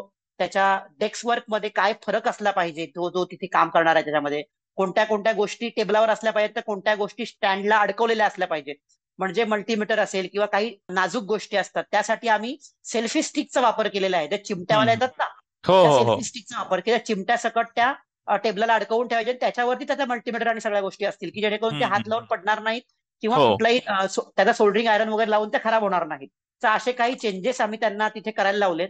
आणि आज टेक्नो इंडिया जी कंपनी आहे, जी वेगळ्या प्रकारचे पाण्याच्या ज्या मोटर्स असतात त्याचे मदरबोर्ड बनवते, तर त्या मदरबोर्डवर पार्ट्स ऍड अँड रिमूव्ह करण्यासाठी किंवा मदरबोर्ड डिझाईन करण्यासाठी आज 4 मुलं आम्ही सक्सेसफुली तिथे जॉबला लावू शकलोय. सो हे होऊ शकतं, फक्त आपल्या डेस्क वर्क मध्ये काय बदल हवेत हे जर आपण समोरच्या व्यक्तीला सांगून विश्वासाने त्यांना जर आपण गोष्टी समजावून सांगू शकलो तर इलेक्ट्रॉनिक क्षेत्रात असेल, गॅरेज मध्ये वगैरे आपण ब्लाइंड मुलांना नक्कीच काम देऊ शकतो. स्वागत. हे जे ITI करतात मुलं, डोळस मुलं, तर तिथे आपल्या ब्लाइंडसाठी आपण काही कोर्सेस करू शकतो. आता अडचण काय आहे, भारतामध्ये चाकोरी बाहेरचं शिकवणं हे बऱ्याच शिक्षकांना जमत नाही म्हणा, किंवा त्यांची इच्छा नसते. फक्त आपल्या पुस्तकातलं काय ते शिकवायचं आणि दर महिन्याचा पगार घ्यायचा आणि मोकळं व्हायचं, अशी जी कॅटेगरी आता भरली गेलेली आहे त्या पेशामध्ये, शिक्षकी पेशात. त्यामुळे अडचणी ह्या झाल्यात. आणि म्हणूनच मला खरं म्हणजे इलेक्ट्रॉनिक क्षेत्रात का शिकता नव्हतं आलं.